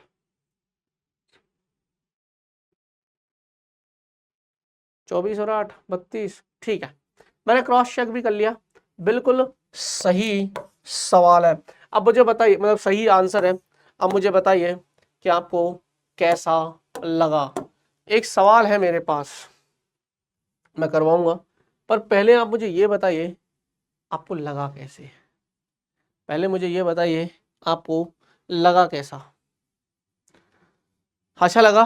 अब करते हैं बढ़िया, कुछ डिफरेंट वैरायटी है। देखिए अभी क्या बच रहा है, मैंने आपको नियत बलों द्वारा कार्य करवा दिया, नियत बलों द्वारा किया गया कार्य, मैंने आपको परिवर्ती बलों द्वारा कार्य करवा दिया, मैंने आपको कार्य गतिज ऊर्जा प्रमेय लगवा दी, ऊर्जा संरक्षण थोड़ा सा बाकी है, ऊर्जा संरक्षण पे एक आध सवाल करवा के स्प्रिंग वाले क्वेश्चंस करवाऊंगा। अच्छा, कार्य और ऊर्जा दोनों एक साथ ही चल रही है, कार्य और ऊर्जा दोनों इकट्ठी ही चल रही है। शक्ति के कुछ स्पेशल सवाल है, वो एक दो सवाल मैं करवा दूंगा, शक्ति के सिंपल ही सवाल आते हैं वो मैं करवा दूंगा, है ना। अभी कार्य और ऊर्जा मिक्सिंग चल रही है, कुछ स्प्रिंग वाले हैं और कुछ वो ऊर्जा संरक्षण है, और एक आध दो टक्कर करके सवाल करवा दूंगा संघट्ट के, है ना। तो वहां पर हम संवेग संरक्षण कैसे करते हैं उस तरीके के सवालों की प्रैक्टिस करेंगे, अभी अभी करेंगे, है ना। तो आप सवाल को नोट करिए। पहले तो सवाल नोट करने को बोला, आई होप आपने ये सवाल नोट किया होगा। चलिए बच्चों, अब आगे चलते हैं हमारे अगले सवाल पर। ये तो हमने कर लिया, है ना, इसको हम हटा लेते हैं भैया। अगला सवाल, ओए होए होए होए होए, सवाल नंबर 10वां। अगला सवाल प्रश्न नंबर 10वां ही है क्या? हमने कितने सवाल कर लिए? हमने 9 सवाल कर लिए, क्या बात है यार। चलिए, सवाल कहां आया हुआ है? अभी अभी मैंने आपको बोला कि मैं आपको कुछ टक्कर वाले सवाल करवा देता हूं। आइए थोड़ा सा रेखीय संवेग संरक्षण लगाना सीखते हैं, कैसे लगाएंगे। सवाल आपके सामने है, मैं चाहता हूं पहला प्रायोरिटी मेरे बच्चों को दूं, पहला अटेम्प्ट आप करिए। सारे बच्चे प्लीज, रुकना मना है, थकना मना है। पहले क्या देता हूं, क्लियर है? चलिए सवाल करिए। द्रव्यमान m1 का एक पिंड अज्ञात वेग v1 I कप्पा से चलते हुए एक दूसरे द्रव्यमान m2 तथा वेग v2 I कप्पा से, दोनों की डायरेक्शन बहुत इंपॉर्टेंट है, से जाते हुए एक पिंड से संरेखीय टक्कर करता है या समरेखीय टक्कर करता है। क्या मतलब है मैं वो भी बताऊंगा। सम्मुख टक्कर बोल दीजिए या संघट्ट बोल दीजिए। टक्कर के बाद, संघट्ट के बाद m1 तथा m2 द्रव्य जो क्रमशः वेग v3 I कप्पा और v4 I कप्पा से चलते हैं, यदि रिलेशन दे रखे हैं कि m2 बराबर है 0.5 m1 और v3 बराबर है 0.5 v1, तो v1 का मान होगा। आइए सवाल करते हैं, हल नंबर 10वां। भैया कहानी समझाता हूं, थोड़ी सी कहानी है, थोड़ा फील करेंगे।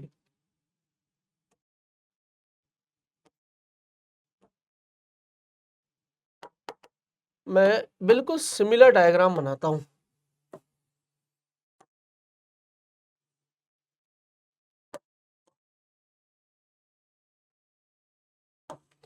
ये टक्कर के पश्चात की कहानी है।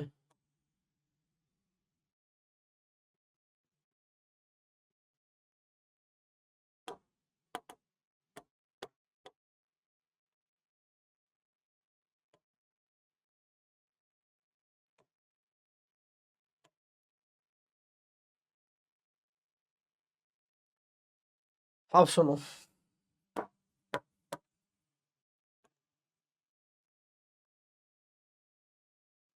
सही है क्या? मैंने काली पट्टी लगा दी सो दैट मैं आपको टक्कर से पहले की कहानी और टक्कर के बाद की कहानी समझा सकूं।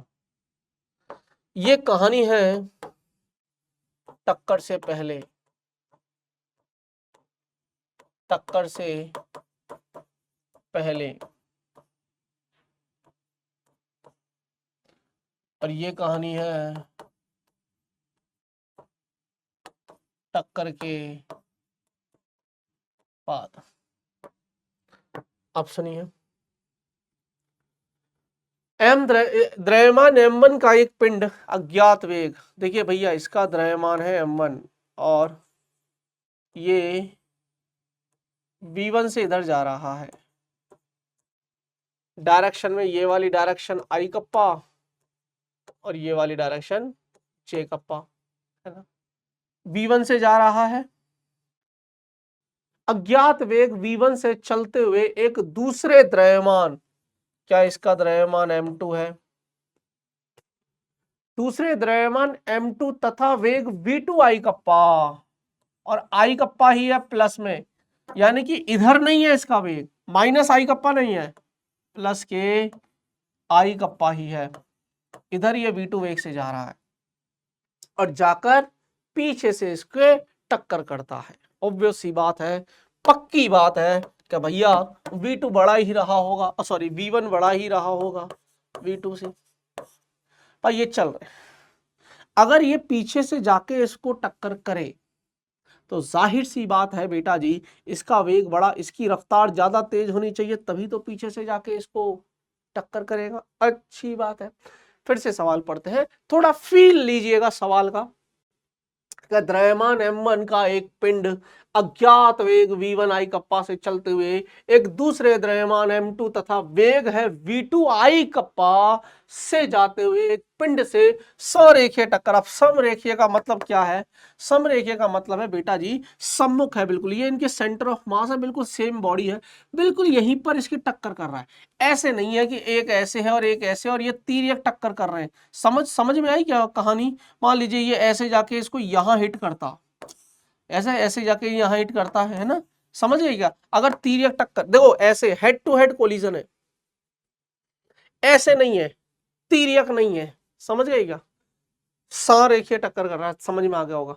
संगत के बाद m1 तथा m2 क्रमशः, अब द्रव्यमान तो वही रहेगा, द्रव्यमान तो अभी भी इसका m1 है और इसका m2 है, लेकिन कहानी में चेंज क्या आया कि ये जो m1 वाला भाई साहब है ना, ये m1 भाई साहब अब v3 से चलने लग गए, आई कप्पा ही है, डायरेक्शन अभी भी आई कप्पा ही है, और ये m2 वाले जो भाई साहब है ना, ये भाई साहब v4 से इधर चलने लग गए। ये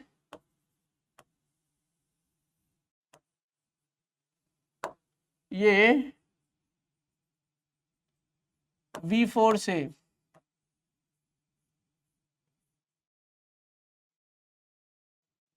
इधर चलने लग गए, क्लियर है। और हमको रिलेशन दे रखा है m2 बराबर, हमको दे रखा है ना, यहां लिख देता हूं स्टार मार्क करके, हमको दे रखा है कि m2 बराबर है 0.5 m1, आई होप आपको दिख रहा होगा, m2 बराबर है 0.5 m1 और v3 बराबर है 0.5 v1 और v3 बराबर है 0.5 v1, है ना। और हमसे निकालना क्या है?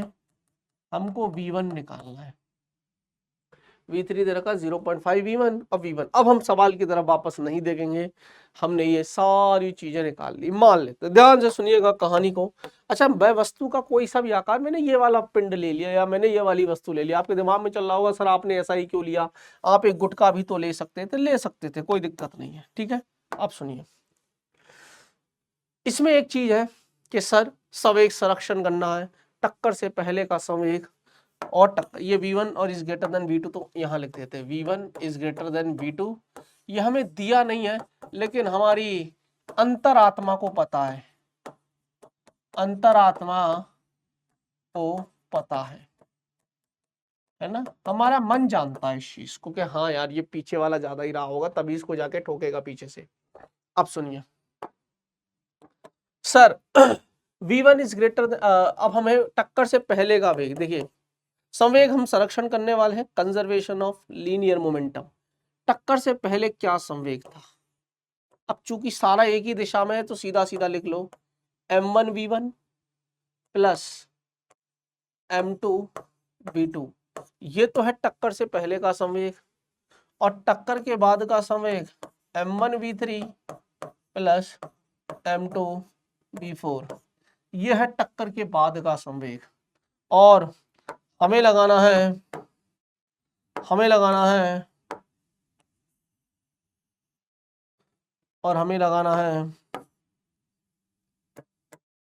संवेग संरक्षण, रेखीय संवेग संरक्षण। तो देखिए m1v1 रेखीय संवेग संरक्षण क्या कहता है? टक्कर से पहले का संवेग बराबर टक्कर के बाद का संवेग। टक्कर से पहले का संवेग बराबर है टक्कर के बाद का संवेग। आराम से सुनिएगा, कहानी को बढ़िया शानदार तरीके से एक्सप्लेन किए जाने की कोशिश है ना। ये हल नंबर 10 ही चल रहा है, हल नंबर 10 ही चल रहा है। तो हम लिखेंगे m1v1 प्लस m2v2 बराबर m1v3 प्लस m2v4। अब इसकी वैल्यू रखेंगे, देखो m1v1 तो है ही है, m2v2 तो है ही है। अब देखो हमें क्या दे रखा है, हमें m2 की वैल्यू 0.5 m1 दे रखी है, तो m2 की वैल्यू 0.5 m1, और ये तो v2 है ही है, इधर m1 है, पर हमें v3 दे रखा है, v3 0.5 v1 दे रखा है प्लस m2, अच्छा m2 भी दे रखा है 0.5 m1 और v4। पहले बताओ मेरी कैलकुलेशन समझ में आई क्या? मतलब कैलकुलेशन मतलब अभी सिर्फ वैल्यूज रखी है मैंने, कैलकुलेट तो अब करूंगा, अब सिर्फ इसको सुलझा लो, आंसर आ जाना चाहिए। ध्यान से करते हैं, आओ। यह है m1v1 प्लस 0.5 m1v2, यह है 0.5 m1v1 प्लस 0.5 m1v4। तुझे नहीं लगता यहां से m1 कॉमन ले ले, v1 प्लस v2/2, यहां से m1 कॉमन ले ले, v1/2 प्लस v4/2, m1 उड़ जाएगा भाई, m1 उड़ जाएगा। तो देखो v1 प्लस v2/2 बराबर v1/2 प्लस v4/2, v1 को इधर ले जाओ, v2 को उधर ले जाओ, तो v1 माइनस v1/2 बराबर v4/2 माइनस v2/2। एक v1 में से आधा v1 गया तो v1/2 बचेगा, इधर v4/2 माइनस v2/2, साफ पता चल रहा, हाफ इधर से कॉमन लेके उड़ा दो चीजों को, तो v1 की वैल्यू आई v4 minus v2। I hope आपको ये समझ में, v1 की वैल्यू आई v4 minus v2। Option number C JEE Main का सवाल है, रेखीय संवेग संरक्षण लगाना है। इजी प्रॉब्लम है, इजी कैटेगरी में डाला है, ऐसे एक दो सवाल और करवा दूंगा। पहले बताओ सवाल समझ में आया? तो एक सवाल है मेरे पास, अगर इजाजत है, डरना मत, आसान सवाल है, जेईई एडवांस का है। सवाल नंबर है 11वां, सवाल नंबर है 11वां। मैं थोड़ा सा इसमें माहौल सेट कर देता हूं। JEE advanced 2013।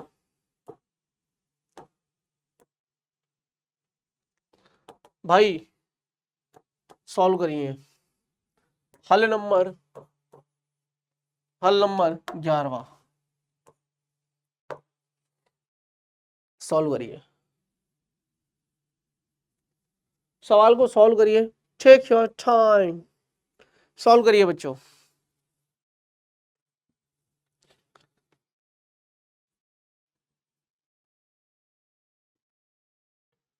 जल्दी।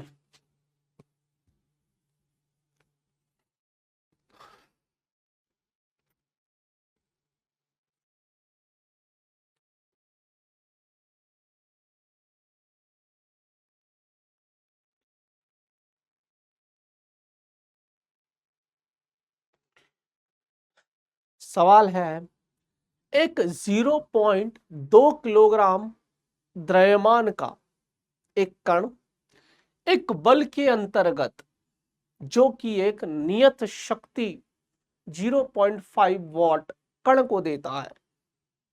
अब कण को दे दिया शक्ति, एक दिशा में गतिशील, ये जरूरी था, गतिशील है। यदि कण की प्रारंभिक गति 0 है तो 5 सेकंड बाद इसकी गति होगी मीटर पर सेकंड में होगी। सवाल हमसे पूछा है, मेरे हिसाब से तो यही हो जाएगा ये सवाल।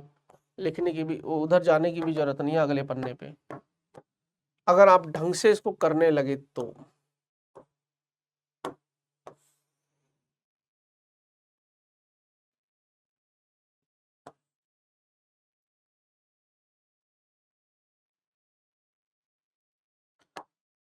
चलिए करो सवाल। हो गया। अब सुनो, आप बस ट्राई किया करो कि मैं जो बोल रहा हूं वो समझ में आए। अब देखो हमें क्या दे रखा है, हमें द्रव्यमान दे रखा है। बहुत प्यार से करवाता हूँ यार, मैं इसीलिए करवाता हूँ क्योंकि मेरे पास देखिए, आप समझो। अच्छा एक चीज और मैं आपको बता देता हूँ, यहाँ पर है ना बहुत सारे बच्चे या बहुत सारे लोग जो भी देख रहे हैं, टीचर्स भी देखते हैं, कभी कभी जज करने के लिए भी देख लेते हैं कि यार देखते हैं कैसा क्या कर रहा है। आप समझो, मेरा मकसद बच्चों को सिखाना है, आपको सिखाना नहीं। पहली चीज तो स्पीड स्लो रखना है ताकि बच्चों को कॉन्सेप्ट अंडरस्टैंडिंग समझ में आए। अभी टाइम है हमारे पास, समझो बच्चों। जब हम कोई चीज पहली बार सीख रहे होते हैं तो तरीके से सीखो, जल्दीबाजी में सीखोगे ना आधा अधूरा ज्ञान ले पाओगे, पहली चीज। दूसरी चीज, आप सोचिए सवालों में, मैं आपको सोचने का टाइम देता हूं, आप सोचिए सवालों में, ठीक है। तो ये बच्चों के लिए है लेक्चर, प्लीज आप दिमाग नहीं लगाइए इसमें, ठीक है। सीखने आए हो आप भी सीख लीजिए। एक 0.2 किलोग्राम द्रव्यमान का एक कण है, ठीक है। शक्ति दे रखी है हमें 0.5, शक्ति का मात्रा वॉट। एक ही दिशा में, कण की प्रारंभिक गति 0 है, यानी कि u 0 है ना। t बराबर 0 पर ले लेते हैं। 5 सेकंड का समय अंतर, 5 सेकंड बाद इसकी कहानी क्या होगी। तो मान लेते हैं कि इसने v वेग प्राप्त कर लिया t बराबर 5 सेकंड पर। अब समझो, 5 सेकंड के बाद, t बराबर 5 सेकंड के पश्चात इसका वेग v हो गया। हमसे v ही पूछा है क्या? हाँ, इसका वेग v ही हो गया, हमको v निकालना है। अच्छा कैसे करेंगे सर? जो शक्ति है ना, शक्ति, एनर्जी क्या है, एनर्जी कंजर्वेशन की कोशिश करते हैं। Power into time, power into time बराबर, ये जो शक्ति है इसका इस्तेमाल कहाँ हुआ। ऑब्वियसली बात है, मतलब मैं कण को शक्ति दे रहा हूं, कितने समय तक दिया, 5 सेकंड तक। तो वो कहाँ गई, इसकी गतिज ऊर्जा में परिवर्तन में गई। तो गतिज ऊर्जा हाफ, अंतिम गतिज ऊर्जा half mv² minus half mu²। Power कितनी है 0.5, कितने समय तक लगाया, 5 सेकंड तक। हाफ कॉमन ले लो, m कॉमन ले लो, v² माइनस u²। तो ये तो हो जाएगा 2.5 हाफ, m कितना है 0.2, v कितना है पता नहीं, प्रारंभिक वेग कितना है, खत्म हो गया मामला। ये तो हो जाएगा 25 बराबर v स्क्वायर। कैलकुलेशन है, चेक कर लेना। अब ये नीचे पॉइंट हटेगा, नीचे 10 आएगा, 2 से 2 उड़ जाएगा, ये 10 यहाँ चला जाएगा, 2.5 इंटू 10 25, 25 बराबर v स्क्वायर। v का वैल्यू आ गया 5 मीटर पर सेकेंड। आई होप ये सवाल आपको समझ में आया होगा, इसकी तो जरूरत ही नहीं पड़ी हमको। अब मैं ना, एक सवाल है मेरे पास, एक दो सवाल और है यार, मैं ना कुछ करवाना चाह रहा हूं आपको ना। चलिए ये सवाल है, चलिए अब थोड़ा ग्राफिकल सवालों पे चलते हैं। प्रश्न नंबर 12, हर एक वैरायटी का कवर करने की कोशिश कर रहा हूं ताकि आपको थोड़ा फील आए कि यार वास्तव में हम करना क्या चाहते हैं। सवाल है, प्रश्न नंबर है 12, सॉल्व करिए सवाल को। अच्छा ये सवाल देखो आसान था ना, हो गया होगा, जेईई एडवांस का सवाल था, 2013 में आया था, बिल्कुल आसान सवाल था, कुछ नहीं करना था बस। अब इसी को तो हम एनर्जी बोलते हैं ना भाई, ठीक है ना। और फिर ये गतिज ऊर्जा में परिवर्तन, पावर इनटू टाइम, ठीक है ना। अब सुनो, अच्छा सुनो, सवाल यह है कि एक कण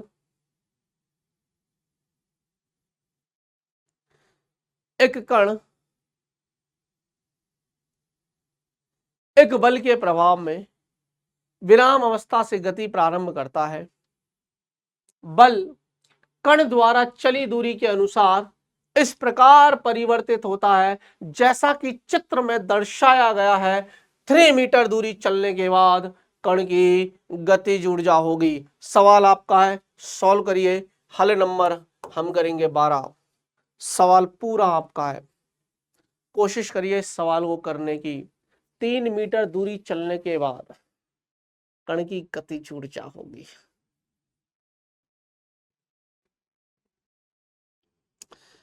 सर एक चीज तो है सर, यहां से ना मुझे क्या फील आता है कि यार वर्क एनर्जी थ्योरम, कार्य गतिज ऊर्जा प्रमेय लगा सकते हैं। अभी हमने सीखा कार्य गतिज ऊर्जा प्रमेय क्या किया गया, कार्य वस्तु की गतिज ऊर्जा में परिवर्तन के बराबर होगा। W is equal to delta K E, वहीं से सॉल्व होगा। और हमें एफ एस ग्राफ दे रखा है, बल और विस्थापन या बल और दूरी का हमको ग्राफ दे रखा है, तो यार इसका एरिया निकालेंगे तो कार्य आएगा, एफ डॉट एस। एरिया निकालेंगे तो कार्य आएगा, और ये कार्य को मैं half m v square minus half m u square के बराबर करके कुछ ना कुछ करने की कोशिश करना चाहता हूं। सवाल आपका है, सॉल्व भी आप ही को करना है बेटा। सवाल आपका है, सॉल्व भी आप ही को करना है। सिर्फ प्रैक्टिस चलेगी बेटा जी सवालों की, आप लोग खुद ही बोलते हो सवाल करवाइए, तो लो सवाल हो गया। अब ग्राफ बनाते हैं। अब सुनिए, थोड़ी सी कहानी है, समझाऊंगा क्या है कहानी।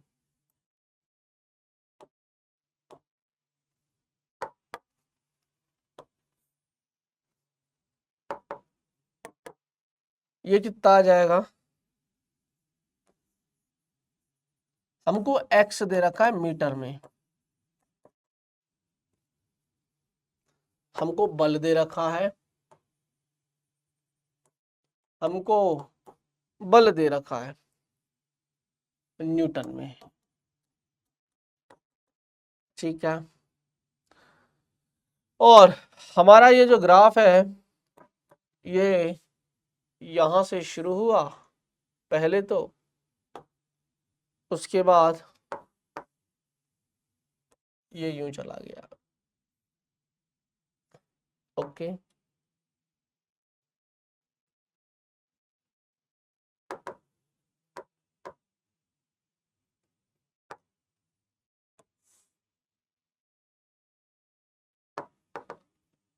है ना।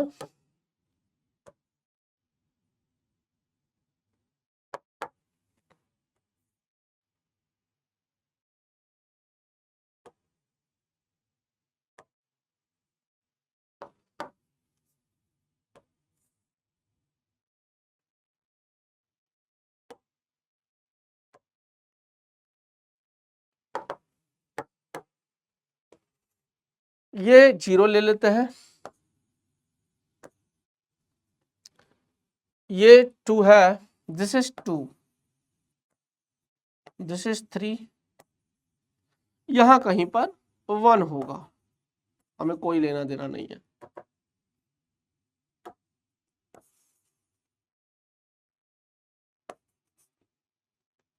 अच्छा, ये भी 2 है, न्यूटन में होगा, और ये 3 है, यहां कहीं पर 1 होगा। एफएस ग्राफ है ना, एफ। अच्छा, पूरा ग्राफ है। एक बात बताओ, 3 मीटर दूरी चलने के बाद, यानी कि कण यहां पर आ जाता है फाइनली, यहां चलने के बाद क्या कहानी रही होगी? तो सर, अच्छा, इसको थोड़ा सा और अच्छा बनाने के लिए मैंने ना, ये जरूरी है क्योंकि मेरे को एरिया निकालना है। आपने क्या पढ़ा? आपने कार्य गतिज ऊर्जा प्रमेय लगाने की कोशिश करी? कार्य गतिज ऊर्जा प्रमेय क्या लगाया? किया गया जो कार्य है वो वस्तु की गतिज ऊर्जा में परिवर्तन के बराबर है, तो के फाइनल माइनस के इनिशियल। लेकिन कार्य है क्या? अगर हमें कार्य निकालना होता है तो हम F इंटू डी एस करते हैं। परिवर्ती बलों द्वारा किया गया कार्य निकालने के लिए F डॉट डी आर करते हैं ना, तो ये बेसिकली समाकलन किया। इसका मतलब ही होता है कि बल और विस्थापन का अगर ग्राफ हो तो उसका एरिया निकाल लो। इसका मतलब हमें इसका एरिया निकालेंगे तो मान लेते हैं कि इसका एरिया यहाँ A1 है, ये A2 है, ये A3। तो पहले तो तीनों का एरिया निकाल कर क्या मैं कार्य निकालूंगा, फिर कार्य को बराबर करके यहाँ से सॉल्व। तो मेरे को कार्य निकालना है तो तीनों का एरिया निकालो और तीनों को जोड़ो। अब देखो एरिया कैसे निकालूंगा। अब एरिया आना चाहिए, बच्चों की चीज है, क्लास 10वीं की। ये क्या है सर? ये तो वर्ग है, तो ये 2 और ये 2, तो 4, तो ये हो जाएगा प्लस A2 निकाल रहे, त्रिभुज है 1/2, आधार कितना है 1, इंटू ऊंचाई कितनी है 1, तो आधार तो ये 1/2 इंटू A2, सॉरी A3 निकाल लिया ना मैंने, ये A2 निकाला है, सॉरी ये A3 निकालूंगा 3 और ये 2, तो ये आयत है तो ये 2 हो जाएगा, तो ये आ जाएगा 4 इकाई। सॉरी सॉरी सॉरी, गुना कर दिया क्या मैंने? सॉरी सॉरी सॉरी, प्लस करना था मेरे को। कितना आया था ये? 2 माइनस 1। अब क्षेत्रफल निकालना नहीं आता क्या? तो ये हो जाएगा लंबाई गुना चौड़ाई। लंबाई कितनी है 2, ऊंचाई की चौड़ाई कितनी है 1, तो ये आ जाएगा 6.5 इकाई, है ना। तो कार्य आ गया हमारे पास, कार्य को बराबर रख दो, तो 6.5 half m v square minus half m u square. कण प्रारंभ में विराम अवस्था से चलता है, अगर u 0 है तो प्रारंभिक गतिज ऊर्जा भी तो कण की 0 है। इसका मतलब सर ये वाला पद तो 0 है, तो 6.5 बराबर half m v square, m उनको देना चाहिए। अरे मैंने कुछ और निकाल, अच्छा अच्छा अच्छा, v नहीं पूछा, गतिज ऊर्जा पूछी है, सॉरी सॉरी। यही तो है कि kinetic final kinetic energy, kinetic final kinetic energy यही तो है 6.5 जूल। आ गया आ गया आ गया, ठीक है। फाइनल काइनेटिक एनर्जी पूछी थी, वो निकाल दिया 6.5 जूल। मेरा दिमाग कहाँ चला गया था, मेरे को लगा वेग पूछा है उन्होंने। क्या पूछा है? मेरे को लगा वेग पूछा है, तो मैं फिर द्रव्यमान की तरफ चला गया था। देखो इसमें वेग पूछा जा सकता है, अगर आपको द्रव्यमान दे देते, मान लीजिए 2 किलोग्राम दे देते, या 2 किलोग्राम नहीं देते, कुछ ऐसा देते जो थोड़ा सा कुछ कैलकुलेशन आसान हो रही होती है ना, या चलो 2 ही दे देते, तो ये तो m से m कट जाता, v स्क्वायर बराबर 6.5, तो v का वैल्यू √6.5। अब √6.5 क्या होता है? ये तो आ रहा है सर 3 का होता है 9 और 2 का होता है 4, 4 और 9 के बीच में है 6.5 है, मतलब 2 और 3 के बीच में अगर तो कुछ लगभग लगभग 2.4 की तरफ मैं बोल सकता हूं कि √6.5 2.4 मीटर पर सेकंड के आसपास आना चाहिए था। खैर ये सवाल कितने बच्चों को समझ में आया? अगर ग्राफ वाले सवाल आ जाएंगे तो, अगर ग्राफ वाले सवाल आ जाएंगे, कितने बच्चा बोलता है कि सर हम खुद सक्षम है इस सवाल को करने में? अगर है तो एक सवाल थोड़ा सा अच्छा सवाल है। देखिए सवाल कहां पर आया है, प्रश्न नंबर 13। अब देखो ये बिल्कुल डिफरेंट सवाल है। सवाल को पढ़िए, कुछ डी ब्रॉगली की बात कर रहे हैं। अब आपको लगेगा सर डी ब्रॉगली, हम तो सर ये कहां से डी ब्रॉगली आ गया, हम तो कार्य ऊर्जा शक्ति पढ़ रहे हैं, है ना? मन में ख्याल आएंगे आपके में। सवाल बहुत शानदार है। हल नंबर 13 करेंगे।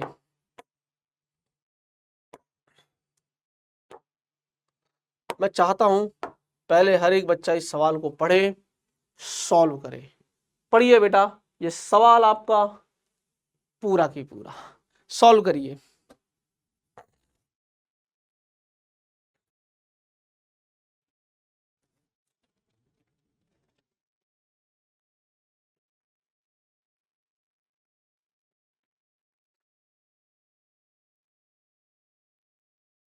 सवाल करो, बैठे मत रहो।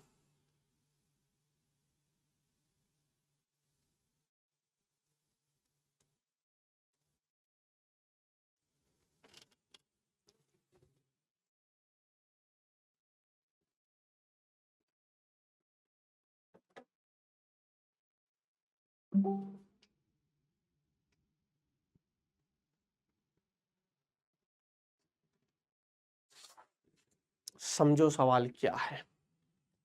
बहुत बढ़िया सवाल है। द्रव्यमान स्मॉल एम एवं प्रारंभिक वेग v के एक कण A की टक्कर द्रव्यमान m/2 के स्थिर कण B से होती है। यह टक्कर सम्मुख एवं प्रत्यावस्था है ना? टक्कर के बाद डी ब्रॉगली तरंग दैर्ध्यों लैम्डा ए से लैम्डा बी का अनुपात हमसे पूछा है। डी ब्रॉगली तरंग दैर्ध्य क्या होती है? पहले करिए इस सवाल को, पहले इस सवाल को करिए सभी बच्चे, प्लीज सभी बच्चे। और मैं यही हूं भाई, कहीं नहीं क्या। करो सवाल को, पूरा दिख जाएगा इसलिए स्क्रीन छोड़ी है भाई।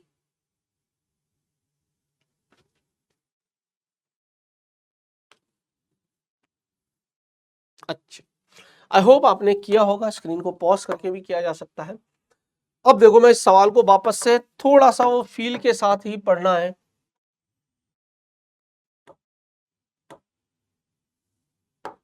मैंने ना ऐसी ही वस्तु बना ली।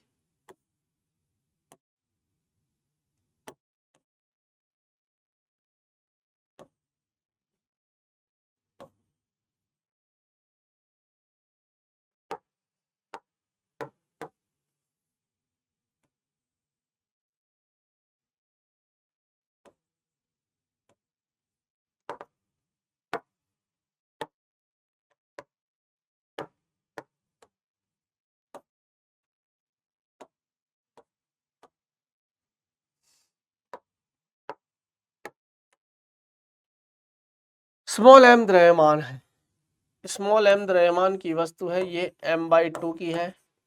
इसको हमने A नाम दे दिया, इसको हमने A नाम दे दिया, इसको हमने B नाम दे दिया। प्रारंभिक वेग v के एक कण,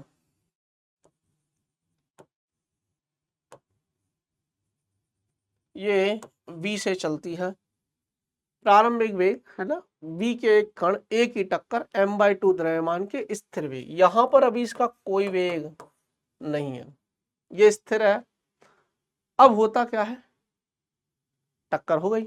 टक्कर के बाद अच्छा, ये A ही है, ये B ही है, मुझे नहीं पता, है ना? ध्यान से सुनना। ये द्रव्यमान m है, ये m/2 है। इसके पास भी तो कुछ ना कुछ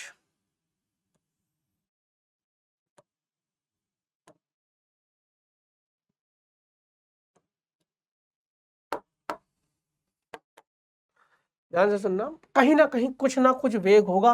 किस डायरेक्शन में होगा मुझे नहीं पता। ठीक है, क्लियर है? पर अब अच्छा दे रखा है, दे रखा है, दे रखा है। प्रत्यास्थ है ना, सम्मुख टक्कर है ना, इसका वेग, इसका वेग, एक काम करते हैं, इसका वेग va मान लेते हैं और इसका वेग vb मान लेते हैं। मानना ही पड़ेगा, कर नहीं सकते कुछ भी। अब हम क्या करेंगे, ये यहां तक की कहानी समझ में आई। ये टक्कर से पहले की कहानी है, ये टक्कर से पहले की कहानी है और ये टक्कर के पश्चात की कहानी है। पहला पड़ाव तो हमने पार कर लिया सर, थोड़ा फील करना जरूरी था। क्या हो गया भाई, सुनिए। अब दूसरा क्या है, सुनो। हमको ना डी ब्रोगली तरंग दैर्ध्य के बारे में दे रखा है, मैं थोड़ा सा आपको यहां समझाता हूं। डी ब्रोगली तरंग दैर्ध्य फॉर्मूले की कहानी है। इस पे सवाल मॉडर्न फिजिक्स में जब मैं कराता हूं इसको, तो इस पर सवाल पहली बात तो एनटीए बहुत पूछता है ना, और आसान सवाल पूछता है। तो लैम्डा, डी ब्रोगली भाई साहब ने बोला कि जो तरंग दैर्ध्य है वो h/p है ना, कण की। ठीक है, ठीक है। p क्या होता है, p संवेग होता है, द्रव्यमान गुना वेग। इसका मतलब लैम्डा बराबर h/mv। यहां से क्या पता चलता है कि लैम्डा जो है वो व्युत्क्रमानुपाती है p के। अगर मुझे क्या पूछा सवाल में, तरंग दैर्ध्य और लैम्डा ए से लैम्डा बी का अनुपात, यानी कि lambda A upon lambda B पूछा है। देखो एक बार, lambda A upon lambda B पूछा है, तो क्या आ जाएगा, व्युत्क्रमानुपाती है, तो M B B B upon M A B A. हाँ या ना का जवाब दे। मुझे एम बी और ये सब पता है, एम ए एम है और एम बी। तो देखो मैं काट पीट के पहले इतना तो ले आता हूं। एम बी कितना है, m/2, m/2, ये वी बी है। एम ए कितना है, m, और ये वी ए है।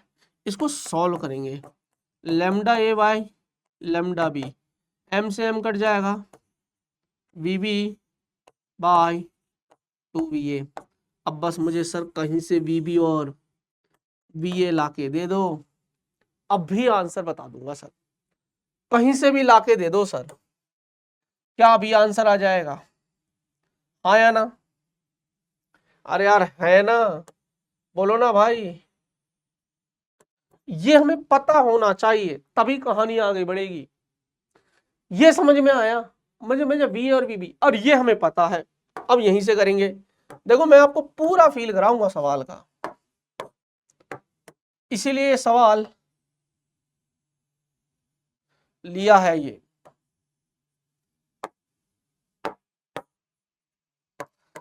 अब हम लगाएंगे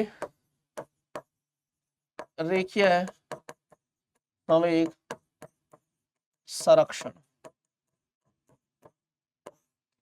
तो ये m से चल रहा है, अच्छा एक ही डायरेक्शन, m गुना v प्लस ये m/2 है, लेकिन यहाँ वेग 0 है ना, बराबर m इंटू वी ए plus m/2 into v b. यहाँ से बच्चों ये एम वी आएगा, यहाँ से m कॉमन लेके V A plus V B by 2, तो ये v आ गया मेरे पास, V A plus V B by 2, समीकरण नंबर 1। क्या करूं मैं इस समीकरण का, क्या करूं, मेरा तो कुछ बैठेगा ही नहीं। तो मुझे वी ए और वी बी के मान के लिए मुझे एक और समीकरण की आवश्यकता है, और वो क्या है समीकरण। अच्छा एक बात बताओ, अगर मुझे प्रत्यावस्था, सम्मुख टक्कर है और प्रत्यावस्था गुणांक 1 दे रखा है इसका, तो E बराबर क्या होता है, दूर जाने का वेग, आपेक्षिक वेग बटे पास आने का रिलेटिव वेलोसिटी, है ना। तो हम दूर जाने का, तो VB minus VA, VB minus VA by पास आने का एक ही का वेग था बस V, और हमें E बराबर 1 दिया है सवाल की लैंग्वेज में। तो VB minus VA by v बराबर 1, अरे यार आ गया, vb माइनस va बराबर v, दिस इज समीकरण नंबर 2। ये va है, सॉरी, vb माइनस va। इस v का मान उठाकर अगर मैं यहां रख दूं तो मेरे पास आ तो जाना चाहिए, if I am not wrong. मैं सॉल्व करता हूं मैं ना, क्योंकि मुझे ऐसा थोड़ा सा लग रहा है कि हम कहीं गलती तो नहीं करती है। समीकरण 1 व 2 से करना ही पड़ेगा, समीकरण 1 व 2 से। समीकरण 1 क्या है, v बराबर va प्लस vb बाई 2, और समीकरण ये क्या है, vb माइनस va बराबर v। एक काम करते हैं, ये हो जाएगी, आ जाएगा ना भाई, आ गया ना, बराबर कर दो ना भाई, ये समीकरण 1 थी, ये समीकरण 2 है, बराबर कर दो। तो va प्लस, अनुपाती तो चाहिए, va प्लस vb बाई 2 बराबर vb माइनस va, ये इधर आ जाएगा। तो va प्लस va बराबर vb माइनस vb बाई 2, तो ये आ जाएगा 2va बराबर vb बाई 2, तो ये आ जाएगा 4va बराबर vb। मेरे को वेग ही चाहिए था बस, मेरे को अनुपात चाहिए था, या जो भी समझ लो।